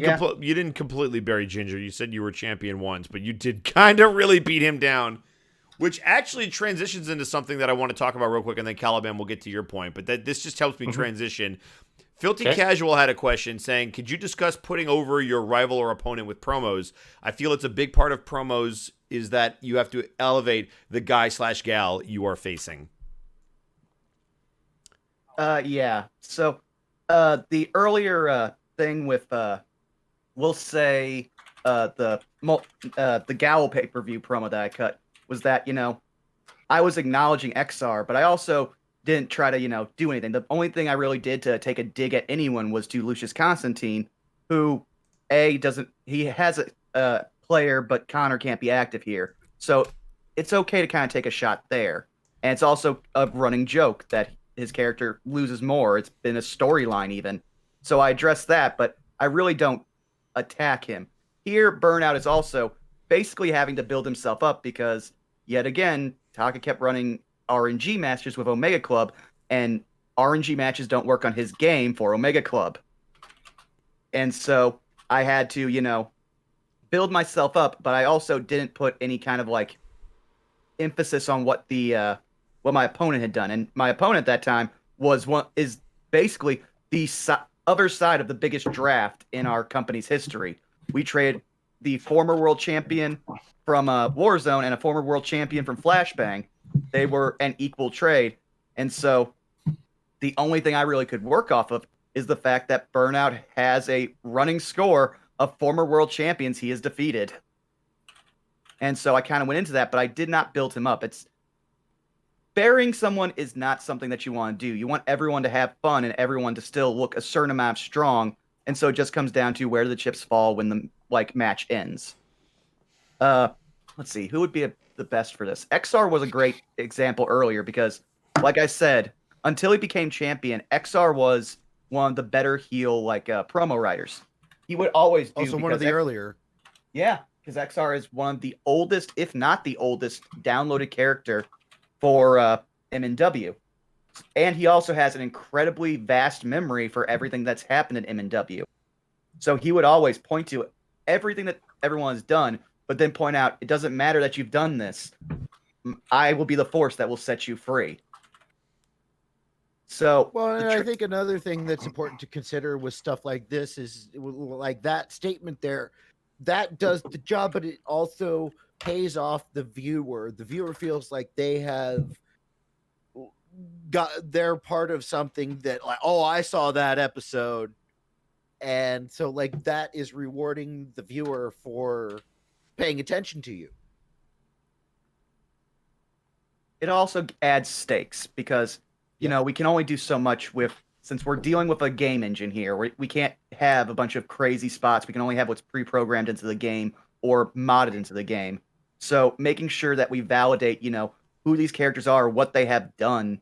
Like back in early, before promos were even being cut on the streams, like when Flashbang first started, one of the biggest things was Gorm was on Flashbang. Nobody had seen Gorm in about a year, but everyone who had been there since the beginning remembered the force that was Gorm. And so him coming in and fighting Johan was a big deal because it elevates Johan and then gives Johan something to work off of. Yeah. The reason why with this promo that, it was more going after Gingy was we were both in a kind of transitionary period there with things weren't exactly clear on where Omega Club was going. Taka was kind of just throwing things at dartboard after, okay, I just got Ginger Boy, but now I've got to start building up a story with him. And the story wasn't really going anywhere. So I added that in there because it already creates drama. It shows that someone is in this feud is completely different and recontextualizes it as a one-on-one scenario instead of a faction thing. And then Taka decided, okay, I'll turn this into a best-of-3 series instead of a one-on-one match. And so from there, we worked it out, and, the story took shape. And now, I had to defeat Ginger Boy yet again just so I could even get my title shot that I just had. Yep. So there's layers. Actual Human Will in the chat saying, when because again, let's admit it, Will does a lot of really great heel promos, and he talks about making sure that in collabs his opponent gets to do as much as he does. Getting hits in, and he does a certain amount of self-deprecation. We've seen that a lot of stuff. But, even when he's putting someone down, he knows, don't bury them, give them their due. Yeah. I actually tried to collaborate with Ginger Boy on that, but we just couldn't make schedules work because Ginger Boy saw every promo I wrote and recorded. I showed him to him to make sure he was okay with it because I'm not just going to attack someone and then just be like, dude, what the hell? Why would you just do that? Sure. I had all of his permission to do all of that stuff, and I told him, hey, do you want to do something? He said, yeah, I'll try to get to it, but then he just couldn't align his schedule, couldn't get a promo written out or recorded or anything. So it ended up me just having to carry the thing and just keep it going, which is why I did 3 promos there, because I typically like to take time off unless there's a story reason for me to do a promo, which is something we can talk about later because... Well, it's going to play into the next subject I'm going to bring up anyway. Okay. All right. So, and this is off of a comment Unkley made in the chat where, we were complimenting the great work he did on that promo. And his comment was, I wish I didn't have a crap mic. So I wanted to take a minute. Story and I had talked about this earlier, and Joe does work in this area as well, of just talking about the act of the mechanical act of recording a voice promo. Sure. Because the first thing, before I turn it over to our experts, is I've been involved in a lot of different forms of media creation. I've done podcasting, I've done YouTube, I've done Twitch, and I always study up when I'm getting into one of those areas. And in each of those, the first thing I've always heard is, well, make sure your audio is at least decent, because nothing will turn away a potential audience member or a potential listener as much as you could have crappy visuals, but as long as you still have good audio, you can still make it go. And so, and one of the things I've always learned is you don't have to have the best equipment if you're using the equipment you have well. And with that, I'm going to turn over. And also, Ed, I'm sure from your professional capacity, you have some thoughts on this as well. Yes. So Joe will give me flack for it because a lot of times I'll pop my mic when I'm doing promos because I'm over here adjusting a million dials. I don't have an amazing setup when I stream in terms of where I put my mics and stuff. So sometimes that happens, but I'm okay with it being a little dirty. When we did the meme segment for Breakdown 5, I actually went in and made sure that everything was clean. But the biggest thing that could take somebody out of a moment is letting them know that you're on a microphone if you're cutting a promo. Yep. So sometimes that'll happen when you're live on TV because you're holding a mic, and sometimes you pop a pee and that shit happens. Sometimes that's not a big deal. But when you're in a really intimate moment and you're popping all your peas, and Sen has pointed this out to me with certain promos where it's like, I can't listen to this. There's just too many pee pops. Make sure that your audio is clean. Even if there's a little bit more room echo, like back off the mic a little bit. If you're getting intimate, you could turn up the gain. That way you can whisper. But if I'm right here, this is absolutely going to sound like garbage when I try to record stuff. There's just no way to make it sound good. Strangle you. Yeah. See, that's what I'm saying. So, like, when Joe hears this, he's just like, I don't understand. It's all crinkled and poppy. I hate so fucking much. Yeah, it's you have to have clean stuff or it's going to pull everybody out of the audio experience. Well, Tim, you were saying that if you wanted to speak the gospel of anything, it was mic placement. Well, yes, and the thing is of course, some people do use headset mics, and it's not preferable, but it happens. So the thing to understand, though, is that your mic is probably a little more powerful than you expect it to be, and so if we're going with the headset analogy, then you don't need the mic right by your mouth. It is strong enough that you can leave it out a bit. Yeah, and that is the most common statement that people make is don't eat the mic. And it's unfortunately a problem because, if you are too close to the mic, you are not giving yourself enough room for the plursives and the sibilants, which is the technical terms for that shit. But your pa ta ta sa sa sa, all of that is something that comes from speaking, and there are solutions to that. That whenever you see that weird thing over a microphone, that's largely for that. If I swear to God, guys, if your headset has that little foam piece on it and it comes off, that's not good. That little foam piece is what is going to try to do its job at reducing that pa-sa-ta. So things like that are simple enough, but they will make a huge difference in your quality. Well, I would also kind of like to mention though, because not everyone has access to decent mics or could be able to afford them. But much like what Bosco and Tim was saying, healthy mic etiquette by not popping your P's, making sure that in the Discord call, my audio it sounds like I am echoing like crazy in here. But whenever I'm recording, for some reason or other, it just doesn't pick up half the time. But I've kind of argued that the quality of the mic wouldn't really matter, especially because we all can't really afford it. But I would require everyone to listen back to everything that you guys do and make sure that it's at least loud enough, or or you turn it down a little bit. Like, play with it a little bit. You don't have to hammer it out on a Thursday night or a Friday afternoon and just present it, because then that's how I can't remember who it was. Someone had was using a Rock Band microphone for their early promos. Granted, that's the one time I said, no, you need to get a better mic, because this is this is making my ears bleed. I started with a crap mic. Well, I was having a discussion. I was texting in a group, and Sasquatch Wing was part of it. And one of the things we talked about is if you're using a audio editing program that has the ability to do noise reduction, that's always a good idea, because it'll clean up a lot of crap that will otherwise show up that you don't need. But the other thing I want to talk about is just setting your volume.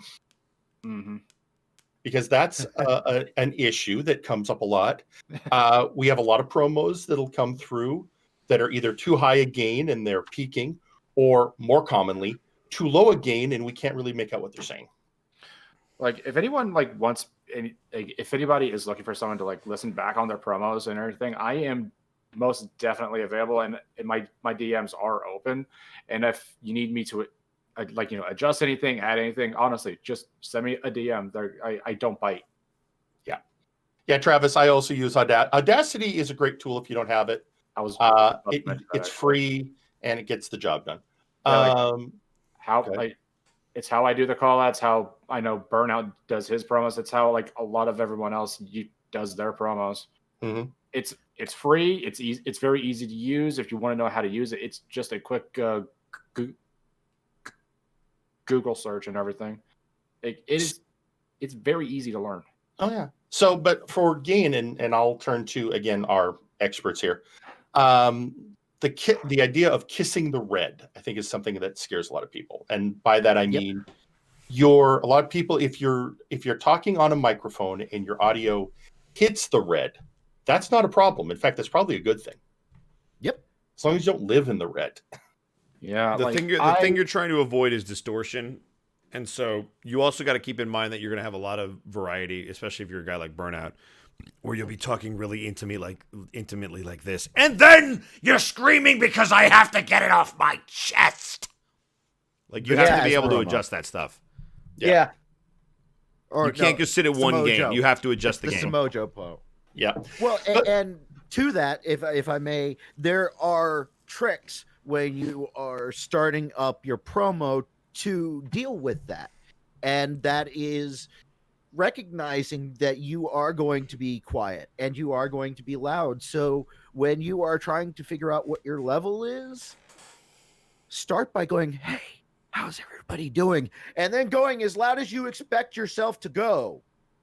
And there you have a range that you can work with. So keep that in mind, and just doing these little prep things, which we'll get into other prep things like file naming, but later. Yeah. Although I will say this, talking about if you're going to do processing, there's always the question of voice mods in this community, because not every character in MNW is human. And one of the ways to present that is to make your voice sound weird. And so a lot of people like to use voice mods. Sure. Now, what I've always understood, and people who are better equipped to this, if at all possible, you want to record normally, then add the modifications after the fact. Correct. Yes. It is what is commonly referred to as wet and dry. Also, dry, because you can no effects, wet. Yep. Go ahead. Oh, I was going to say you could also adjust the effect afterwards, because if you record a great take with the voice mod on, there's nothing you can do to the effect. If you have it dry, as Storyteller was saying, you can then take it and add the effect, the wet effect, and adjust the effect as you want. You can move sliders around and stuff like that, or you could try combining different effects. So the thing that I do on Zako Duo's robot thing sounds similar to what he has with voice mod, but I let more of his real voice come through. Same thing with Sawyer when I do his, but I have a separate thing for Sawyer because his mic quality is different. And same thing with Malice, because I'm recording on a different mic. So all three of those are similar effects, but all tweaked specifically for the kind of mic and sound and voice that I'm getting. So the amount of effect that I use versus the amount of the dry voice that comes through is different for each one of them, because there's nothing worse than having a great promo that I can't understand. That I feel awful because I'm like, I don't know what you just said. All right, and we're back, folks. What a heck of a promo that was. Because all I can do is read the script and be like, all right, I know what they're trying to say. Well, and another benefit to that is the fact that if something goes bad, if say you send out a promo and you've been trying out this vocal effect and you send it out to us and you don't have a quote unquote dry copy and we have no idea what's being said, there's no way to fix that. Mm-hmm. And there's also other ways to fix it, because I know of at least 2 other people in the server who record just on their phones. Like Megablitz X, for one of the few promos he's cut, will literally just put a cover over his head with his script on screen and the recording app that he uses in the background, and just try to record all in one take. But he also was smart enough to go to Travis, because he wanted music with it, and say, hey, if you could also work your magic on anything here, make what work because of my limited setup. So we have the utilities here to help you with this. So remember, don't just type up a script, record it, and just drop it. Utilize all the tools that we have at our disposal, because part of being a community is the part where we can come together and help each other. Yeah. Yep. Speaking of which, Bosco, I might need your approval on something. I got you, fam. That being said, we should probably rotate people. I actually wanted to get Hard Luck in here if he's still around. Hard Luck, if you're still in the stream, pop back into the chat. Yeah. We'll bring you in, because the next question is one where he probably has some. Yeah, you saw that too, didn't you? I did. Yeah. So let's go at the question, and hopefully Hard Luck is still around. All right, cool. And can pop back in, because the question is, it's from VR Junkie. Are there any real life wrestlers that you would say are good inspiration for promos? Oh, so many. Well, let's narrow down the top of the class. Well, then, Bosco, go ahead and say it, because I know you're waiting to say it. What am I waiting to say? Talk about your boy from Chicago. Who, CM Punk? Yeah. CM Punk is an amazing promo guy. I love everything that he does, because he is able to almost play the exact same character regardless of whether he's a face or a heel. It's just minor tweaks. So, for example, when he first came in, he was all about being straight edge, and he was like, hey, I don't do drugs, I don't drink, I don't smoke, because wrestling is my addiction, and I'm all about wrestling. Then he went heel. I'm straight edge, which means I'm better than you. Just subtle tweak. All he did was going from, I'm very passionate about this, which is why I don't drink, to, I don't drink because I see what it does to you people, and it ruins your lives, and I don't want to go down that road. So when he came in, he was one. When he came out the other side, he was another. And then he became his whole voice of the voiceless thing. He started off, that whole thing started as a heel. He's like, I hate all of this. The fans are stupid. John Cena, you're stupid. The McMahons are stupid. Triple H is stupid. Everybody's stupid, and here's why. And then people are like, yeah, actually, I agree with him. And then he goes out there and he's like, Vince, you're stupid. He didn't change anything. He was like, Vince, you're stupid. I want all these different things in my contract, and it's the only way I'm going to sign a new contract. And he didn't have to change anything. It was just the fans got behind him because there was truth to what he was saying. So there are some times when you're cutting promos, you're going to want one design. You're like, man, this is going to be a great heel promo. And then you cut it, and people go, no, what he said, actually. I'm on board with this. And you kind of have to turn into that, or you have to do what Chris Jericho does, where if people know, like, oh, there's this big return, Chris Jericho's coming back, no promo he cuts in the world is going to make them hate him. He just says nothing for 4 weeks in a row. And eventually they start booing him. And it's like, all right, now I have the desired effect. Now I can speak because I've turned them. Yep. But see, I think CM Punk is great because he's a great example of you don't have to do much. It's all about, it's the twist. You can do the exact same gimmick with a twist, and all of a sudden people hate you. Because it goes from dedication to arrogance. With the whole Daniel Bryan did Daniel Bryan did the same thing with his most recent world title victory. Yep. Where he was literally the environmentalist, the person who cared enough to literally throw away the belt that's just an ostentatious waste of gold and diamonds and leather and get a belt made out of hemp, turquoise, and wood. And not only did he do that, he also did a promo involving the stadium's specialty burger. Mm-hmm. Remember that promo? It was a classic. And it was great. But, like, think about what he's saying. Like, everything he was saying was right. But it was the way he was saying it that made people go, fuck you, God. Well, I would argue another example of being able to switch without changing your character was New Day. Yes. Because they initially started off as, we're being disenfranchised, we're not getting opportunities. Then they started getting booed, and they were like, oh, but we're so happy all the time. We're the power of positivity. And they just turned real hard into that. But then eventually people started liking them, and then they still did the same thing. They just changed the rhetoric. Yeah.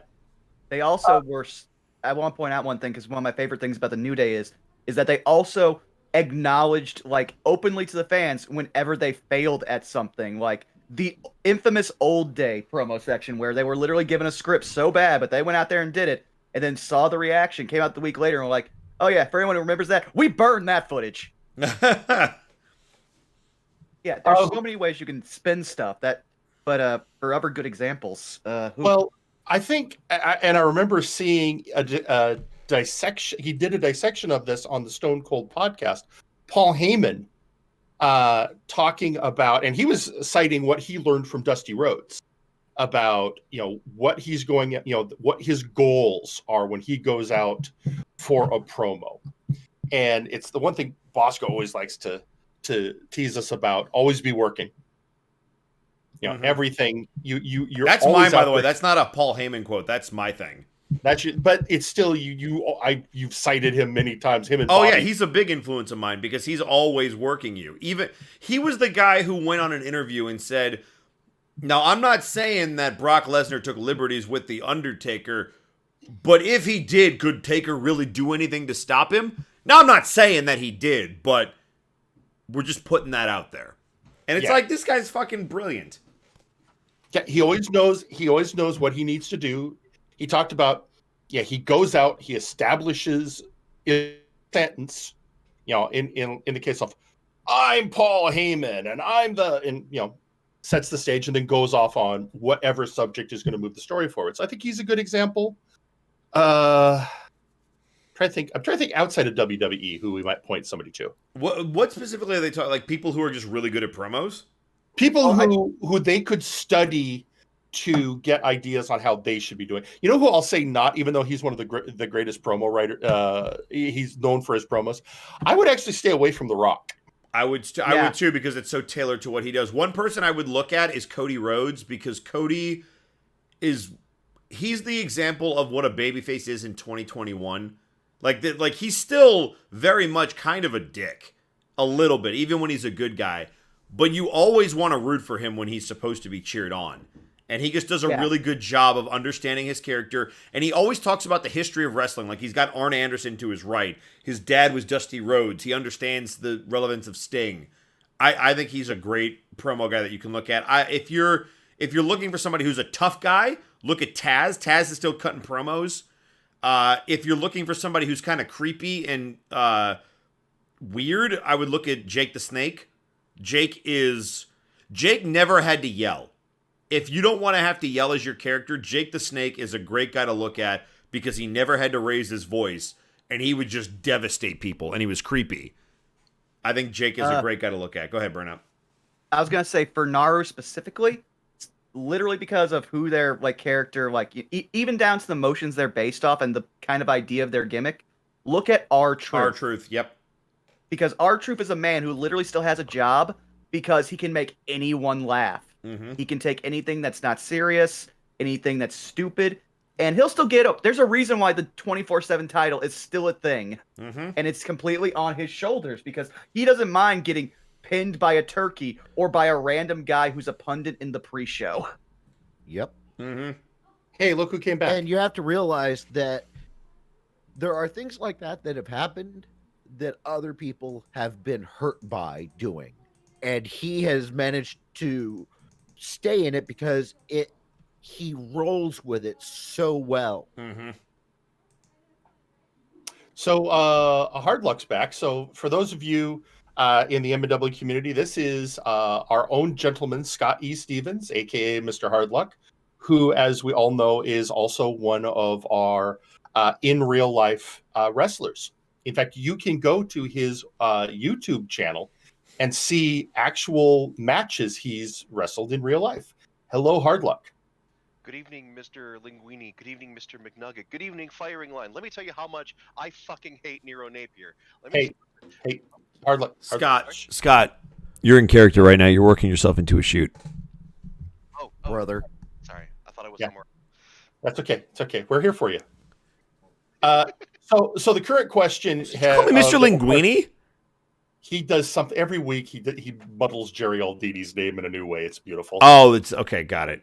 I thought he was So- talking to me, and I'm like, that's awful. You need to stop. And then I think mine is like just Mick something, McNuggets, McRib. I think that's something. It's Mick something. Yeah.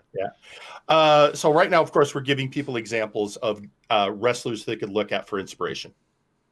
Unfortunately, we got you. Just kidding. Can you be more specific? Okay, so people are wanting to know who could they look up on YouTube to get inspiration or to get ideas on cutting a good promo. So we've talked about CM Punk, we've talked about New Day, we've talked about Paul Heyman, we've talked about Cody, we've talked about Taz. So who would you say is a good example of? And we just talked about R-Truth for being funny. Who else would you say is on that? When you put a mic in their hand, they're the guy that would be a good person to study. Well, the first two names that pop into my mind are Randy Savage and Dusty Rhodes, but it's going to be really hard to capture either of their essences, in my opinion. Yeah. Also, I don't think their styles work as well in 2021. Also, I want to point out that's my same feeling with Flair. Like I want to point to Flair, but nobody's gonna. No. Yeah. To point out something for technical aspect. Hard Luck is coming in very soft for the stream. Oh, I'll try to turn him up. Yeah, I just wanted to point out. Oh, it's not your fault, Discord man. We're at the whims of the beat. I got him. Well, oddly enough, I am kind of soft-spoken when I'm just me. All right, but back to the question. So let's. Boy, I don't know. See, all of my favorite promo artists are, old school. So like your Dusty Rhodes, your Ric Flairs, your Randy Savages, your Rick Rudes. Rick Rude is a really good example for that cheap heel heat without it feeling like cheap heel heat all the time. In my opinion. Sure. Because like if you want people to think that you're a bad guy, insult the audience. That's the easiest thing to do. Yeah, tell Seattle how their basketball team ditched them. Here's another great one that has been shown very evidently in the last 2 years. Matt Hardy, a man who has reinvented his character so many times Chris that Jericho he now has too, same category. Yeah, they have reinvented themselves so many different times in so many different aspects. Like right now, he doesn't have a real name because people keep mistaking him for Big Money Matt. He's now doing Carney Matt, which is so good because it takes an idea like Big Money Matt, but then inverts it to a different type of heel, and it works for the story he's currently in. But if you look at all across like the history of Matt Hardy, like Broken Hardy would also be another great one for creepy or crazy characters. Chris Jericho has been every kind of heel under the sun, in sometimes some of the most sympathetic baby faces. So I'm going to ask you. Go ahead. Go ahead. Sorry. I was going to say. So how about when? Okay, so you cut promos, obviously, and you back. So yeah. So what is your process? I mean, you're in there. You're in you're in an arena, and there's a microphone in your hand. What's your process? Honestly, I frequently shoot from the hip. I just kind of go with what I feel is going to be the most effective at the time. I've found for me personally, the more I try to pre-plan something and write everything word for word and try to memorize it, the more I mess things up and the flatter it falls. A rule that my trainer always tried to impart on us in regards to promos is like a question that had come up earlier in the show about building up your opponent, because the purpose of a promo is not to put yourself over. It's to put your opponent over. It's to put the show over. It's to put the match over. It's not about putting yourself over. And a lot of people think that's like, how can I do that without and still make me look good, especially if I'm a bad guy. Because when you're a good guy, it's so easy. You can just be like, oh well, I'm gonna do the best I can, and you're gonna do the best I can, and we're gonna put on the best match possible for all these great people here that are watching. Go Brawl Kaiser. Jesus, love it.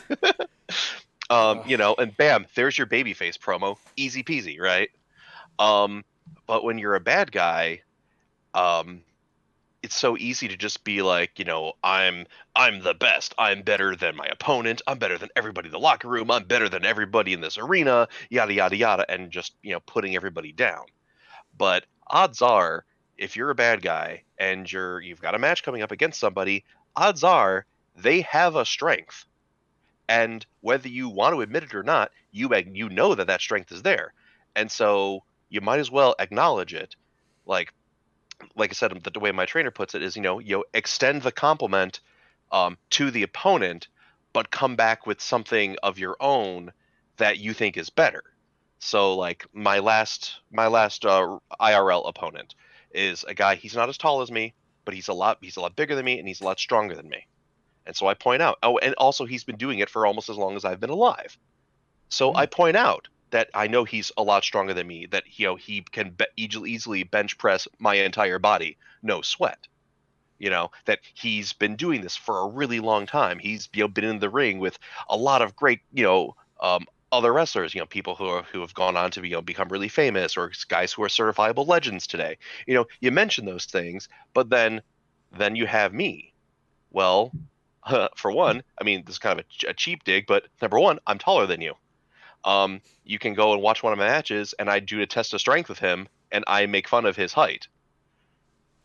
You can watch it for the details.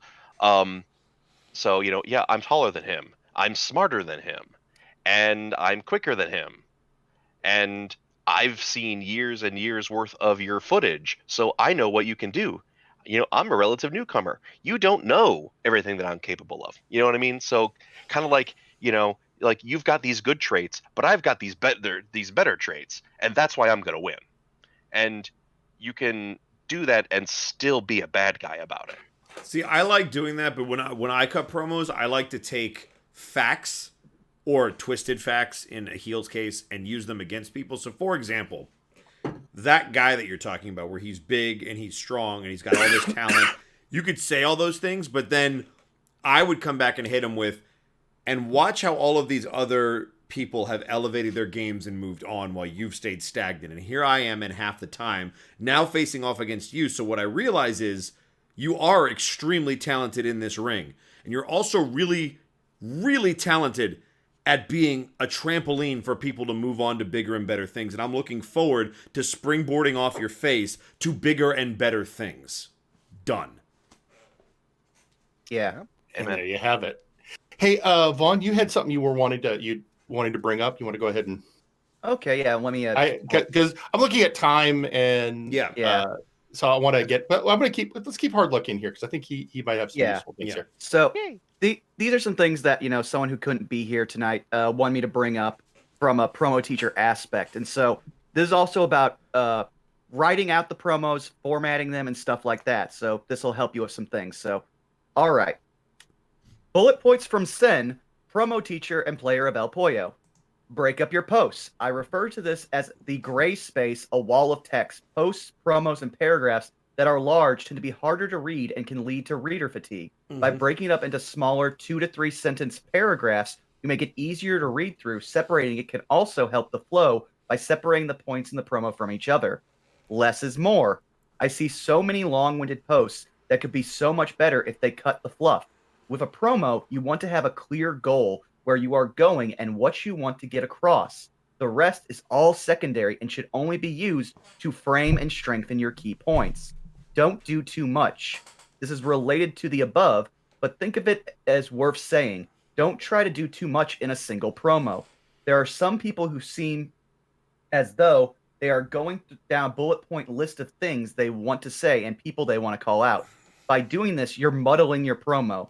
If you have 5 points, which one is the real focus of the promo?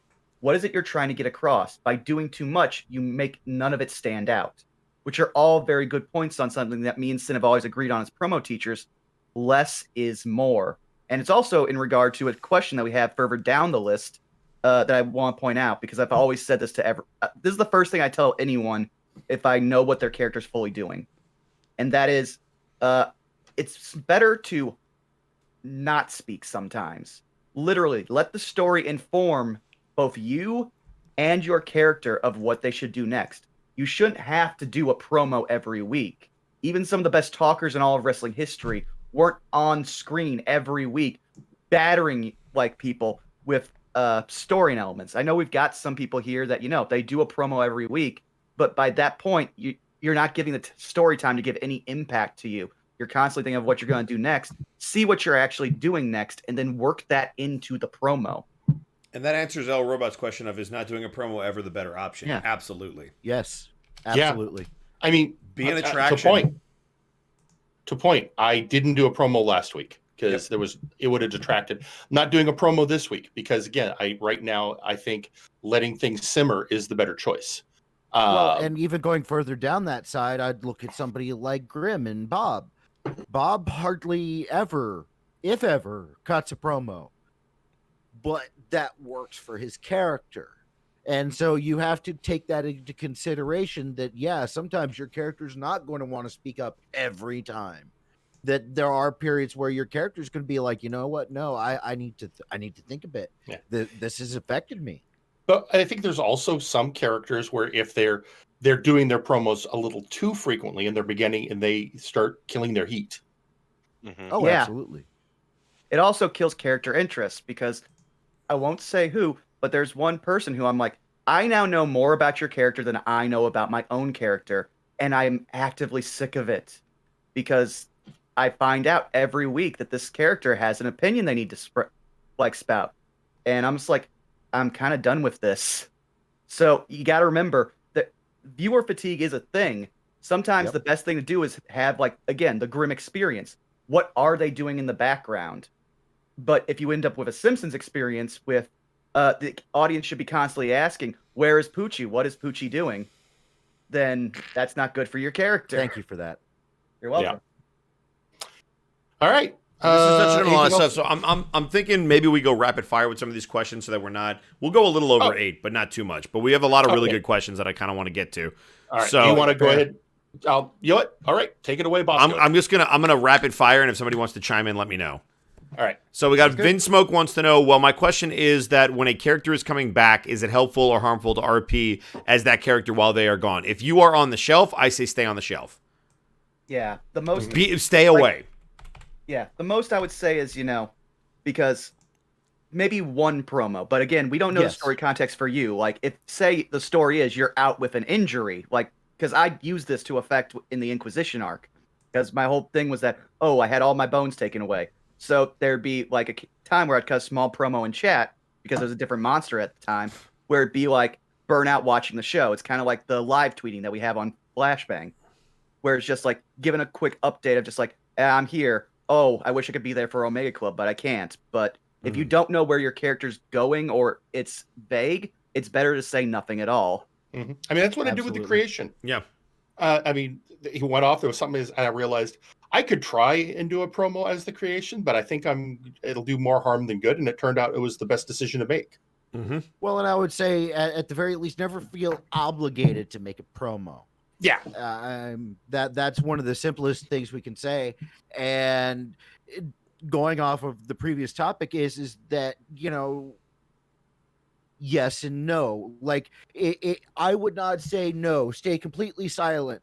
but you're also not going to want to cut a promo every week.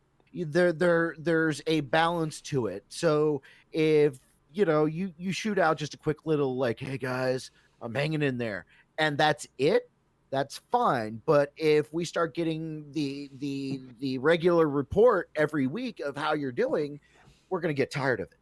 Yep. And you also risk going counter to what the booking might be. Yep. Yeah. All right. Next. All right. That being said, Jack Andrews is the exception because we had talked about that.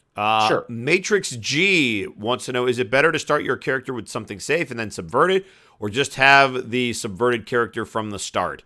Burnout, what do you think? Well, it depends. Since we already got most people in here, I would say it's better since, like, with the nature of how we've got a lot of weird or crazy wrestlers, like, say, Big Rock, the Creation, the Cleaver.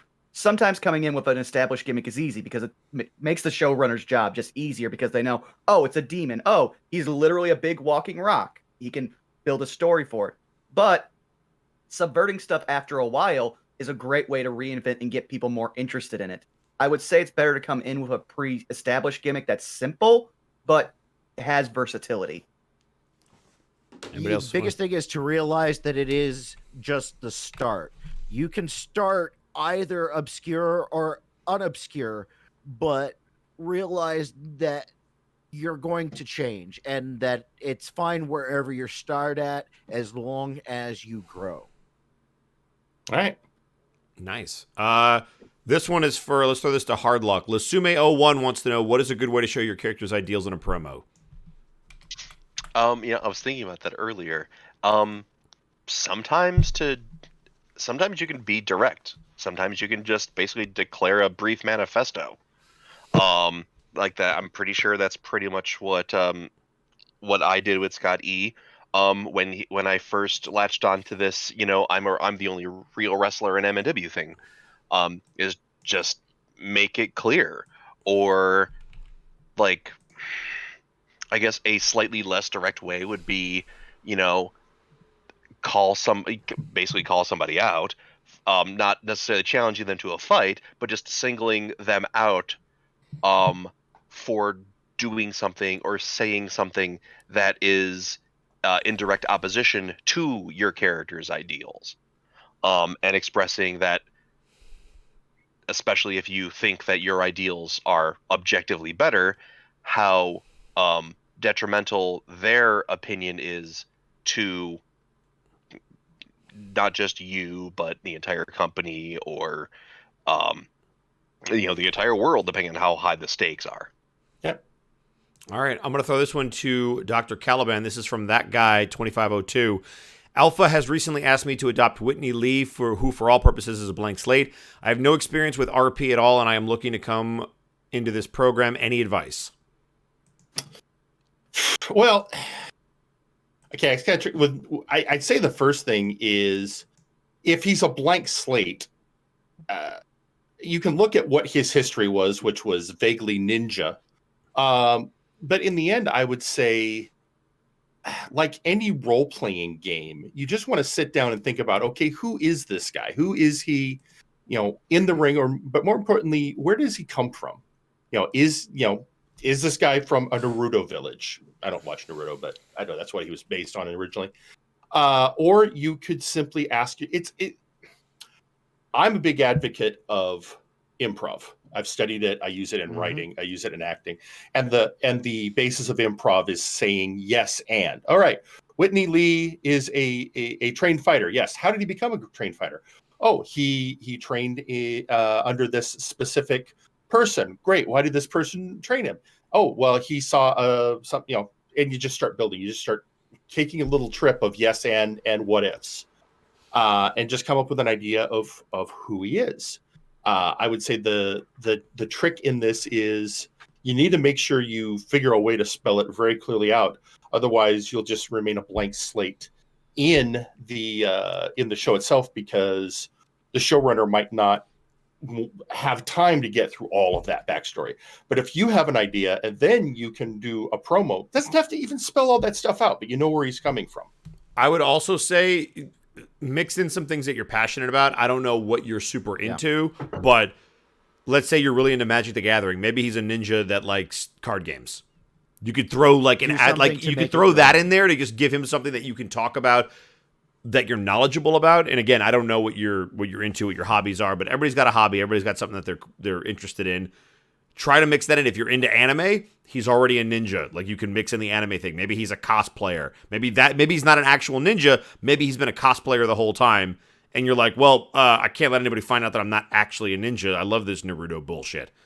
Yeah. So that you could go that direction. It all depends on what you're passionate about and what you know about, because then it's going to be easier to write the character if you can pull from stuff you know. That's why I've just built myself as a character, because I know what the fuck I did day to day. And and that's what we talk about when we say make the character your own. Is that you are not surreptitiously living through, or vicariously living through this wrestler, but you're taking an aspect of something that you are familiar with and you enjoy and applying that to this character so that there's that level of relatability. Yeah. I mean, what a big shock. I'm a fan of old Universal horror films. And what did you make? Frankenstein's monster. Can I chime in real quick? Yeah, go for it. Go for it. Kind of going off of what you've already said. I was always taught that the best character you can be is yourself, or some part of yourself. Dial to 11. Mm-hmm. Which is pretty much exactly what Bosco said. It's just just another way of looking at it. So find some part of you that you think could apply to your character and really dial that shit to 11. Because if you're not dialing something to 11 in wrestling, you're not trying hard enough. Yeah, that's basically what I did. Because like Bosco, I just made myself in the game. The difference between me and actual Burnout and the character is shape. I am quasi in shape. I am just slowly going out of shape. You're in A shape.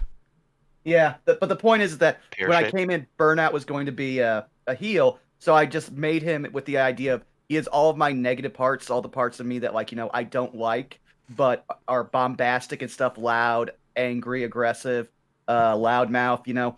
I just dialed those up to 11, like Hard Luck was saying, and then just kind of ran with it. Yeah, but I will tell you this: that guy, if you're still struggling after all this, there are people in the promo classes that can help you out. Yep. Again, take what you're passionate about, try to spin it onto the character, and you'll be good. So I would love to have that conversation with you 1-on-1 or 2-on-1 or whatever it takes. But that would be we would have to go in depth into what you're into. But I hope that gives you a place to start. The next question out in the promo section. Yep. Promo 101. Definitely. Promo 101 is your friend. This question is for Tim. This is from LaRue. Isn't Audacity good for recording? It is. It is an excellent, especially for the biggest benefit. Free. It's free. Mm-hmm. And it is a perfectly functional audio editing software. And yeah, I highly recommend it for people that don't have a familiarity with it. You can do effects with it. It's also free. Yeah. Yeah. I use it, if you listen to one of my Dr. Caliban or creation promos, I use that, and I have no problem mixing in my sounds and my music. It has a great noise reduction feature, has a lot of great filters. It's very versatile. Phil, I didn't say make the character yourself. I said take aspects of things that you like and put them into the character. Come on. We can't help you if you don't listen. Yeah. I mean, in the case That's of the me, extreme. I did make you made a self-insert, but yeah, the less of a self-insert you can make, the better, because otherwise you're going to be like, why am I always losing? Why am I horrible? It's like, no, dude, it's your character. That's why I like the adoption thing, because you're adopting a character that you don't have ties to. What was it called again? Audacity. It's a free program, easy to use. You can do robot effects with it. They're not going to be super advanced, but you can do robot effects with it, reverb. You can just record stuff. You can do noise reduction. There's a lot of things that you can do with that free program. Yeah. I fade out. It has all that you would need. Exactly. Obviously, for free. Yeah. It is all you'll ever need for free. Yeah. Also, welcome to some of the new guys. I see some new people popping in. We have new people popping in. And all right. let's hit the next question. Yeah. So we've got a question from Vinsmoke, which I'll knock this one out real quick. Also, another question when it comes to Vinsmoke returning: should I wait and see where the character goes and the story goes first, or should I think of a general reintroduction promo? 100% with you, because I've talked to Kurt about your character. Wait. If you do something that he's not on board with, it might ruin what he's trying to do. I know he's extremely hype on running a story with you. I don't know when it's going to start, but definitely wait for yourself to show up. There's not going to be a vignette. You'll probably super kick somebody in the middle of a world title match or something. I don't know. But something will happen that will reintroduce you, and then you cut a promo. I think that's what's happening. Right. This one is a mic question, so I'll throw it to Tim and Caliban to start. This is from Saber. Any tips or tricks for mic stuff for someone who has a really loud voice and a loud character? I would assume it's just turn the microphone down a bit, but I feel like there's more to it. Yeah, a couple things. I mean, we talked about it a little bit earlier, mic placement. So, for example, my microphone, if I take my arm and stretch it out directly in front of me, my palm is touching my microphone. I have a very loud, booming voice, so I set my microphone a fair amount away from me. I also, I have a microphone that I can directly control the gain, and I've worked over time figuring out where my zone is on that setting, and then I also will play with it in any tools I'm using. I always do a check of my levels. So the first thing is, just make sure you understand what your mic does with it. And play with it. The other thing is just being aware of things. So when I'm recording a promo, for example, one of the things I'm hyper aware of, especially because I have asthma, is what does my breathing sound like this particular day? Mm-hmm. And do I need to do anything with that? But a lot of it is simply know what your tools are. And when I say tools, I don't just mean your microphone. Know what your voice actually does. Yep, your voice is a tool. So those would be the biggest things. And then anything else, I mean, Audacity, there are certain little tricks you can do, but a lot of it is just understanding, how the mic reacts to your voice. There, I've said it like 3 times now, so I think I'm good. All right, go ahead, Tim. my 2 cents real quick. It was a tip that I mentioned earlier.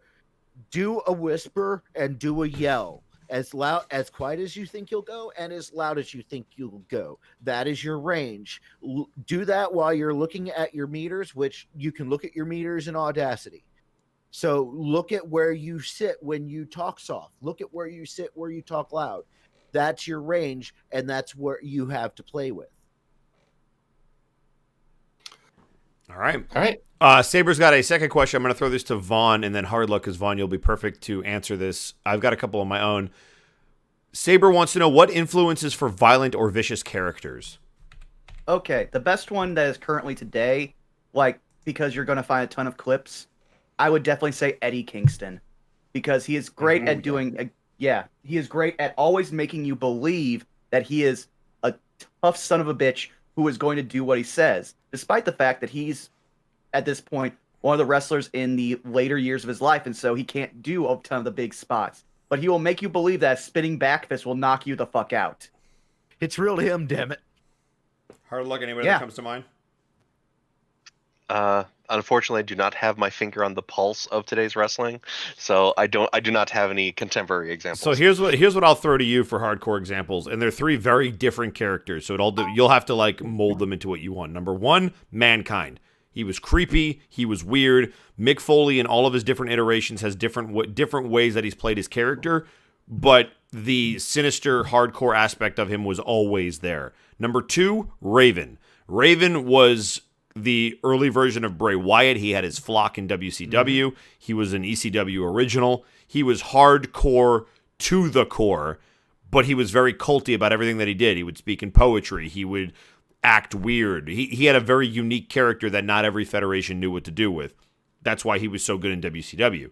Number 3 is Rob Van Dam, because Rob Van Dam was super hardcore, but he was also just a surfer dude. So Rob Van Dam is an example of how you can be a hardcore wrestler without just being like, I'm extremely creepy or I'm extremely crazy. You don't have to be either of those things. Rob Van Dam was just a chill dude who was fucking balls to the wall in the ring, but then you would do an interview with him right after the match, and he would still sound like he just smoked a doobie. So those are three very different examples of hardcore wrestlers that you can look that kind of run the gambit. And one I just remembered that I was going to point out, actually, because Mature GX also pointed out, anything John Moxley, specifically AEW or New Japan, is and that's JONMOXLEY.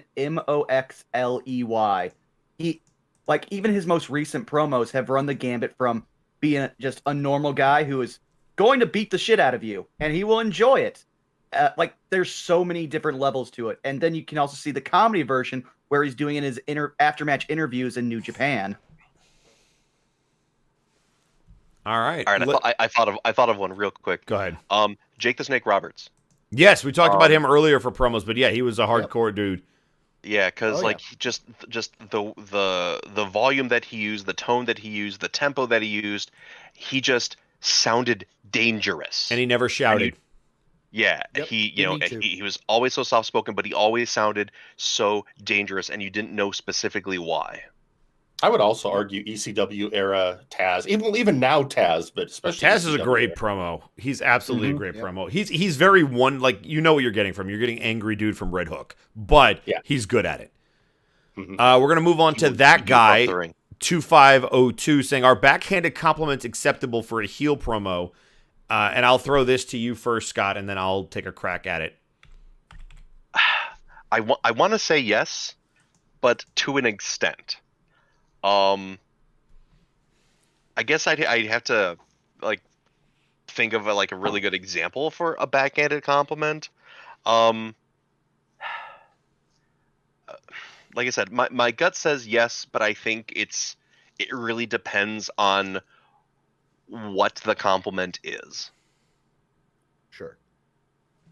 I would say absolutely yes, because you could put somebody over and then twist it on them. Again, it's all about the spin, in my opinion. So, for example, if I'm fighting, let's say I'm fighting Burnout Vaughn, and he just won the world title. It's like, congratulations, Burnout Vaughn. One of the very few two-time champions that we've ever had in MNW. I hope your title reign lasts longer than a week this time. Boom, twist.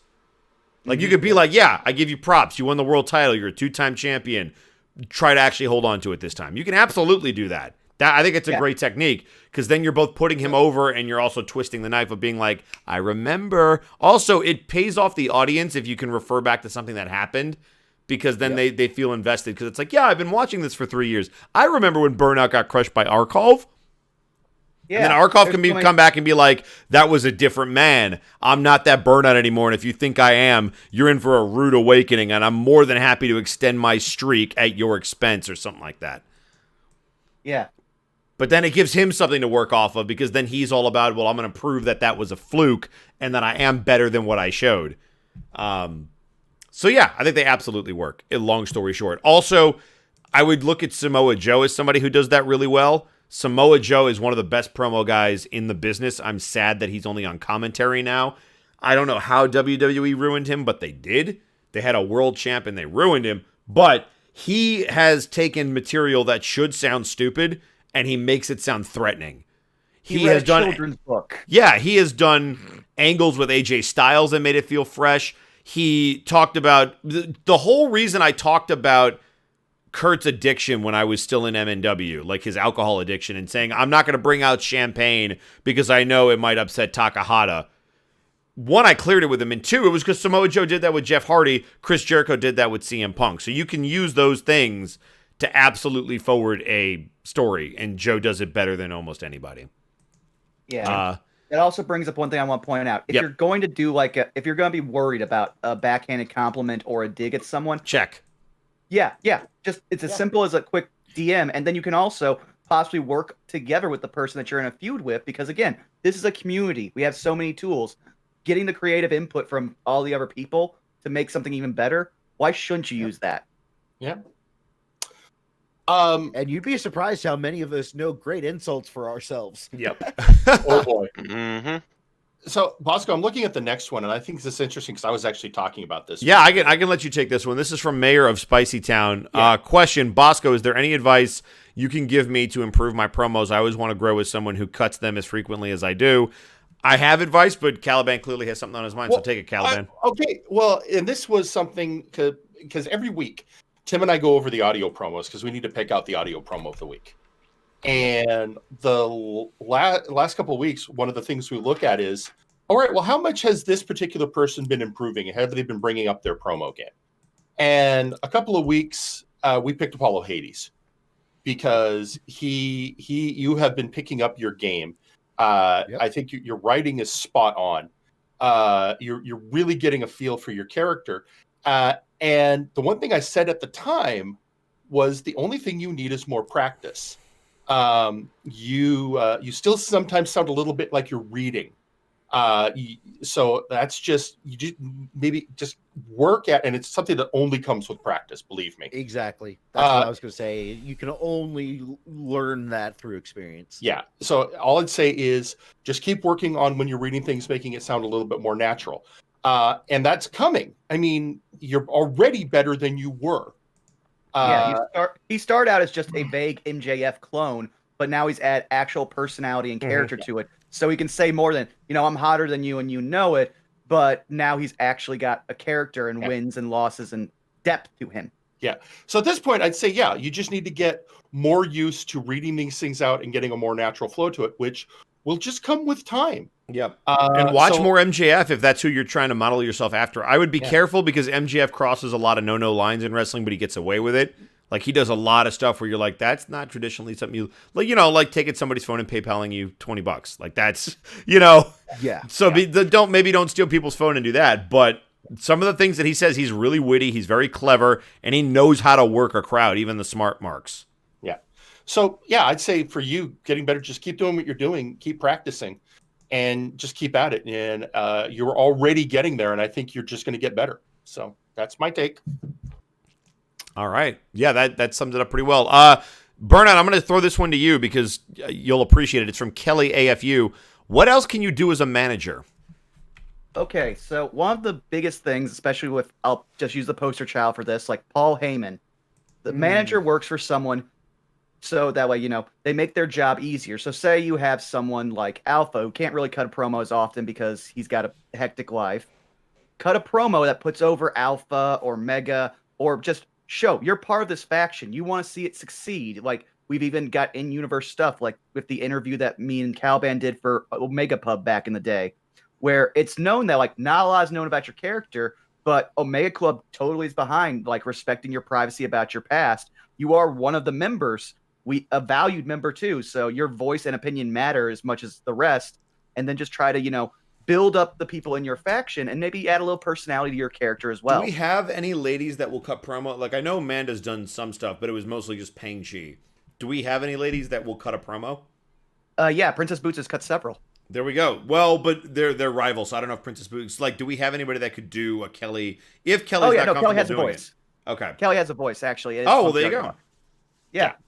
So the only thing I would add in on that, Kelly, is the part of the advantage of managers, the same advantage you get with a faction, in that you can do something and get other people over, so, or at least keep them relevant. So,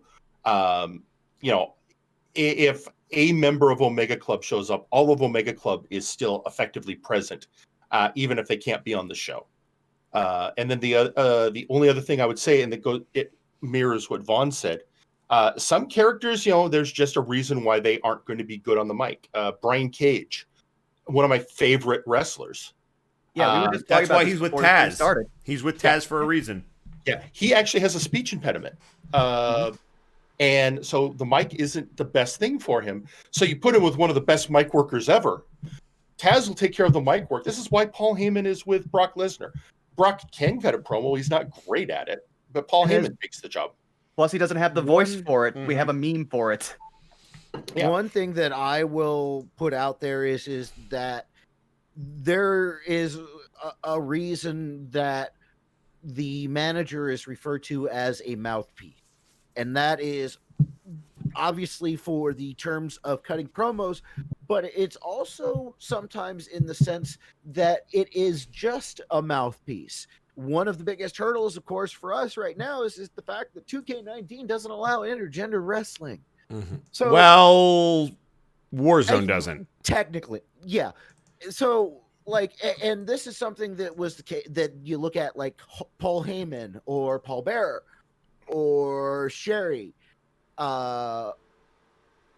You were essentially invulnerable. You were in a position where you could say as much as you wanted, but because you were not an actual wrestler, or because you weren't a wrestler in their division, you could say whatever you want and they couldn't come back at you. You know, how often are people going to get in trouble if they start whacking on Paul Heyman? They can't do it. So that is something. Here's some. I'm going to just throw some blatant ideas out at things that you could cut promos about. So number one, yeah, put over Alpha and Mega, because Mega just won the Big Oof, his first title. Put him over. Number two, how do you feel about Trice? He ditched Omega Club and just went off and created a completely different faction, went heel. How do you feel about it? I want to know what Kelly thinks. Kelly's kind of the manager of Omega Club, and you just lost the guy who was supposed to be your leader. That created a leadership void. How does she feel? How are you going to fill that? Number three, Burnout now apparently has left, and he did it very quietly. Unlike Trice, who was just like, fuck off, guys. Burnout was just like, yeah, peace. Was it amicable? How do you feel about Burnout? He just won the world championship.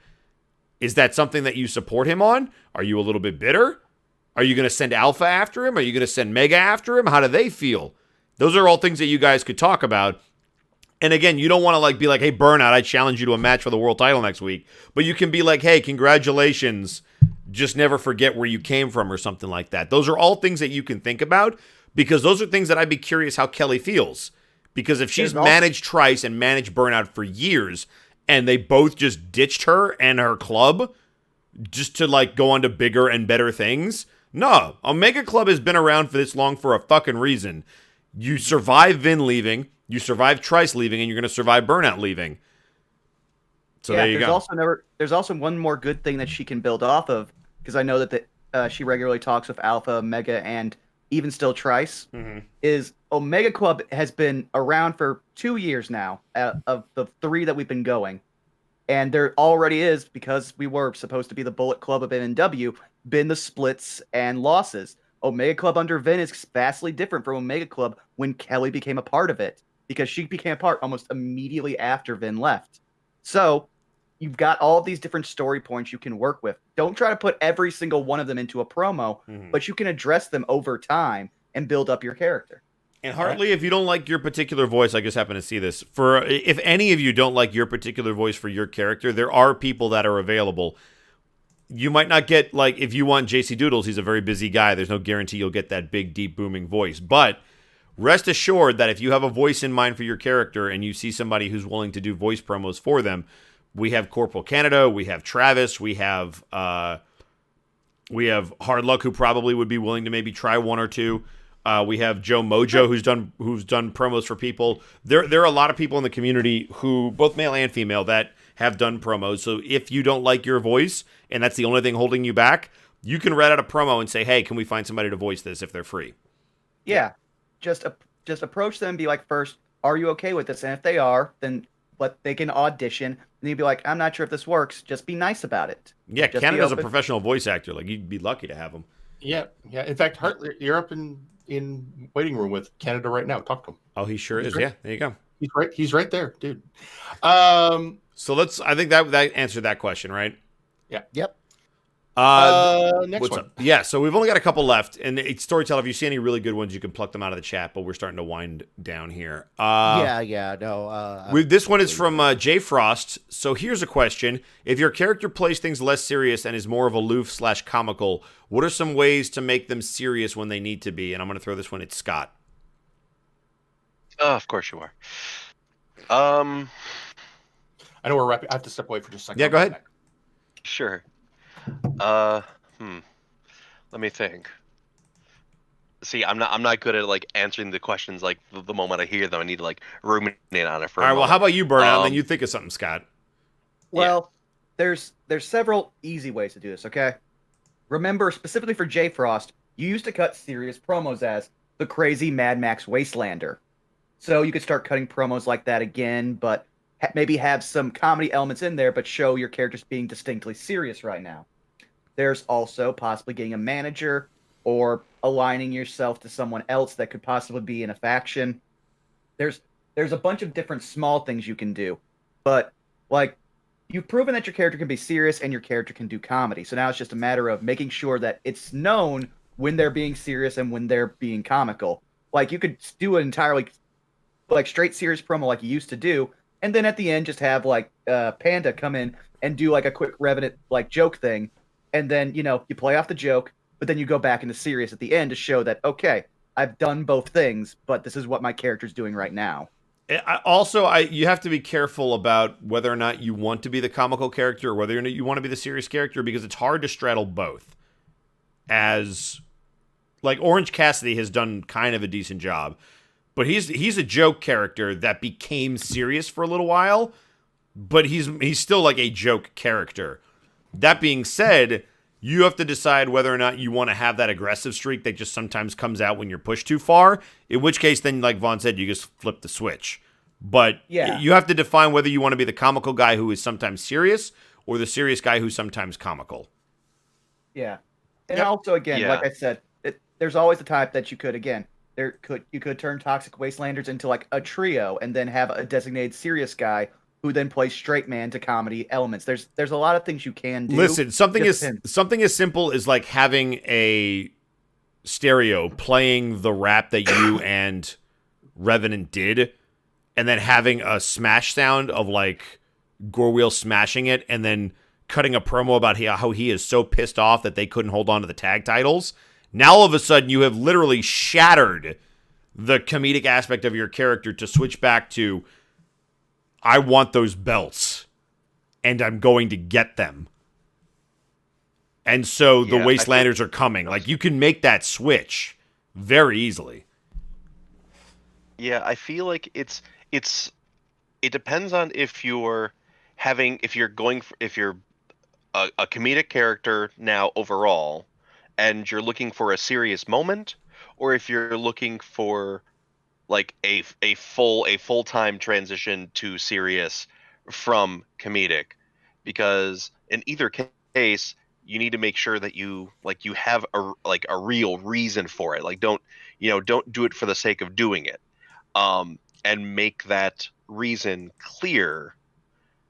If it's like a short-term thing, like you still have the same overall mindset, but like something happened, like you just had a really bad loss or somebody like really embarrassed you, and now until this is resolved, the kid gloves are coming off. Do a promo to something to that effect, like like this, this is great, blah blah blah, and then you came around and you did blank. And you crossed the line, brother, and and something along those lines. If it's a permanent thing, then it's things have been great, and we've been riding on this high, and something brought me crashing back down to earth, and that was you son of a bitch. And I realized that that playtime is over, and it's time to. It's time for a change, and it starts with you, and then you just keep going with that moving forward. Yep. Yeah, that actually leads into our next question. It does, and it's from CG, who says, I have a bit of a question. If you are a babyface and you want to or / have to do a promo out of face territory, how do you walk that fine line? Go ahead, Burnout. And we kind of just answered that. Like, point out that as a babyface, one of the best things that that's come out of modern wrestling is that we no longer have to have a stupid, just constantly optimistic babyface. Babyfaces can realize when they are being cheated, when they need to be like a bit of an asshole, where it's just like, okay, you're going to cheat every time I try to win. Well, I'm sick of it. I'm going to show you something that you haven't seen from me before. Point out that you don't want to do this. You are doing this because you have been pushed into a corner, and that you have to do something that you aren't comfortable with, but it's not something you want to do. Mm-hmm. One great analogy I always heard was that if the heel does it, you admonish them, you get complain about how they handled that. But if the face does it, you point out how the bad guy is getting their comeuppance. The best way to frame what I was going to say, there's a very simple shorthand for this, because I'm pretty sure you can find the clip online. So several months back, Jon Moxley fought MJF for the world title, and the big stipulation for this match is Jon Moxley could not use the paradigm shift, which is his signature, his finishing move. Okay, MJF also has a thing where, because he has the Dynamite Diamond ring, whenever he can distract the ref, his manager will throw him the ring, and he will go to punch someone with the ring, basically using a impromptu brass knuckle. At the end of the match, his manager throws him the ring, but he fumbles it and it goes across. And he finds it, and it's right in front of Jon Moxley, who then picks him up while the ref is distracted and hits him with the paradigm shift and wins the match. At the end of the match, you see Jon Moxley he's holding the title, just shrugs, I did what I did. And then it's just played off. I mean, it's a very babyface thing to do, to give the heel a piece of their own medicine, or a taste of their own medicine, which is exactly what Moxley did. MJF, his go-to last-ditch thing is to get the ref distracted, and use a cheating method, and get the win. And Moxley just flipped it on him. And so, yeah, it doesn't lose him his. I mean, yeah, granted, he's kind of like an anti-hero anyway, but you could be the cleanest of baby faces, and you can still take advantage of that opportunity, especially because of the irony. Yeah, the crowd will be on your side because they know the story. They have followed along. They are on the side of the babyface, as well as a good heel. When they see a story done well, the audience feels rewarded because it's something that they would do. So, hey. Yep. So, got a couple questions left. Let's go ahead. I think we can burn through them. Yeah, probably. We just finished, what's up? Oh, yeah, no, someone already. No, sorry, I didn't see someone delete the question just above. Yeah. I think that we already answered that one. That was the one we just answered. Yeah, we just answered. Yeah. Yep. So this one is from Jay Frost again, saying, "Do promos that are more comedic based help or hurt more for characters in between the face heel area?" I'm going to take this one real quick because I'm going to tell you Santino Marella was a great heel and a great face being a comedy character. His run with the IC title when he was a heel was totally played for laughs. He wasn't taken seriously, even though he kept winning. And then the exact same thing happened when he was a face. He was just goofy and lovable and got knocked out of the Royal Rumble in a second by Kane. So I think if you're playing a comedy character, you have to lean into it completely. R-Truth does a great job of it. R-Truth has been serious and he's been goofy, and you can switch between the two. But if you're going to be goofy, you should lean hard into it. And if you're like, this isn't working for me anymore, make that shift and then commit to it and pick your moments to be goofy rather than being goofy all the time. Yeah. I want to point out, in one of the promos I did, with the one for Zacco Duo, it was a completely serious promo of just both of us tearing into each other. But right at the end, I threw in just a little bit of comedy because it alleviated something. It put me in the face in the dynamic. Where it was just a joke that was carried over from the other stream, where the joke is that R. Sawyer, for some reason, has a vibrate feature. He started using it, and now no one is comfortable with it. Mm-hmm. And so my character is still completely serious and everything. It just shows, hey, I am citing an observation and making a quick joke. Yeah. All right, and I think the last one's pretty specific. It is, but we'll answer it anyway. And if you guys see another wrap-up question, if we want to answer a general one, I'll take one more. Right. Hartley Reaper wants to know, I only asked this because I haven't gotten any backlash. Is there anything I should do to improve my promo game? Yeah, you should voice it. That's the big thing. I like your promos. I like where you go.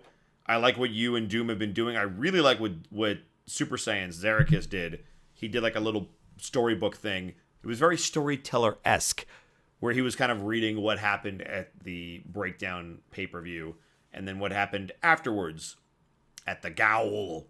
So, yeah, I would say keep doing stuff the way you've been doing it. I would just like to hear what they sound like. Yeah. And plus, it's easier for us to, just press play on a recorded promo from a showrunner perspective. I mean, yeah. Okay. Can I throw out a general piece of advice real quick? This turned out pretty well. Yeah. Go ahead and throw out the advice. Like I've said, in in terms of actual wrestling, with promos, everything you do, everything you say needs to have intent, needs to have a goal, and also needs to have a reason. Like don't put something in your promo because you think your promo needs it. Don't do it because it's different or it is vaguely along the lines of what you've already been doing. Like if you're gonna say something, find a really good, relevant reason to say it, and make sure like what you expect to accomplish by doing that promo, like in character. Don't put out promo after promo for the sake of putting out promos because you're worried about people forgetting about you. Because honestly, I think guys have said it already tonight. Putting out too many promos can cause people to stop caring about you just as much as not putting out enough. Mm-hmm. So yeah, when you make your promo, have a purpose with every single part of it. Mm-hmm. We mentioned it including earlier, the frequency. Yeah, it was like what Sin said earlier. If you have 5 bullet points, pick one as your focus, and if you can use some of the other ones, great. But if they don't get across your idea, then just save them for another promo or just cutting room floor. Mm-hmm. Mm-hmm. Yeah, be willing to kill your darlings. Yep. If you have too many things to touch on, decide what's most important and focus on that one. Yeah. Oh. All right. Well, I think like Tim said earlier, I think this went well. Yeah, I think it went really well. What's up? I was just going to say. Oh, sorry. I thought you. Well, okay. Which one was going to say the same thing? Well, we'll see. What are you going to say? I was just going to say it's about time for the round the horn. That's true. I was going to say this went well. Whether or not we do one of these again in the future is going to depend on feedback and if people want to see more of this. Yeah, hopefully this was helpful. Sure to leave a comment. The ideal is that this hopefully answered all of your questions. So if we do something like this in the future, it would be maybe on a different topic. But if people are like, I still have more questions, we'll do another one. So yeah, awesome, cool. We'll go around the horn. Thank you everybody for coming. We appreciate it. Hardlock, where can they find you? I don't use it very often right now, but I'm working on getting a proper setup. Once I start streaming, twitch.tv/Mr. Hardluck, you can find me.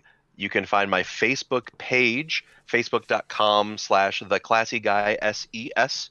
And you can also do a YouTube search for Scott E, middle initial, Stevens. That's STEPHENS.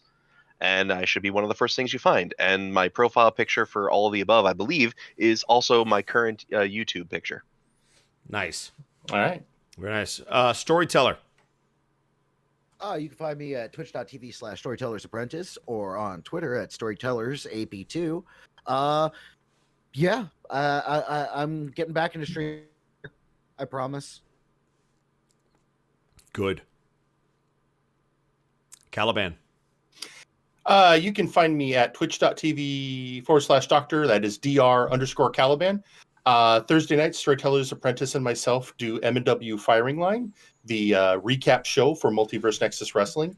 On Mondays, we do a chill stream where we just play whatever game that allows me to play a game and talk to the audience. Right now, we're doing Evil Genius.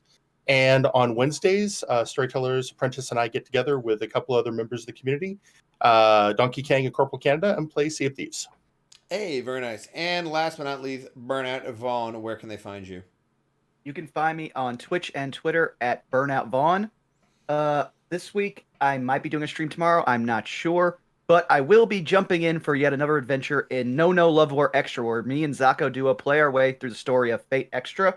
Yep. We're just about at the end game, so stick around and find out. Then next Sunday, I will be doing a D&D workshop stream covering 8 subclasses of the extraplanar variety. So be on the lookout for that. It's true. And finally, Off Key Lime, where can they find you since you're back just in time? I'm going to put you on the spot as you catch your breath. Well, you can find me right here at Multiverse Nexus Wrestling on YouTube. It's true. Excellent. Thank you for the As plug. I sprint up the stairs. Yeah. Other than that, you can find me in chats and in the Discord. There you go. Yeah, check out the Discord. If you're not in there, the mods typically police it pretty well. So come by one of the streams. If you've been active for a while, they typically will give you a link. We've just had some issues with people jumping in and causing a ruckus, so we've kind of tried to filter and sieve through all of the people that come in, just so that we know that they watch the show and they're not there to, cause trouble. And you can find me on twitch.tv/ZoccoDuo and also at ZoccoDuo on Twitter, where Thursday I'll hopefully be playing with Burnout Vaughn. Friday, come check out UCW on twitch.tv/ZoccoDuo. I sometimes move that around a little bit depending upon some of the other shows, but it's going to be a good time. We are on the road to our WrestleMania-style show, and we're really excited to have everybody pop by. We've had some of them debut. We had, I think it was Neo from UCW pop by on Flashbang, so you never know who's going to show up. Thank you guys so much for tuning in. And I'd say this was a success. And thank you for liking, sharing, and subscribing to the channel. We appreciate it. This is your one-stop shop for everything MNW. And Off-Key, Tim, and Caliban have been doing a great job getting it up and running. So give them lots of love and support. We are officially over 100 subscribers. Which was the goal. Yeah. That was why we wanted people to check it out. We broke 100. We've done it, folks. Thank you very much. I also want to point out something for those who have to follow just with the YouTube, because we are appreciating anyone who follows the YouTube who can't come to Twitch.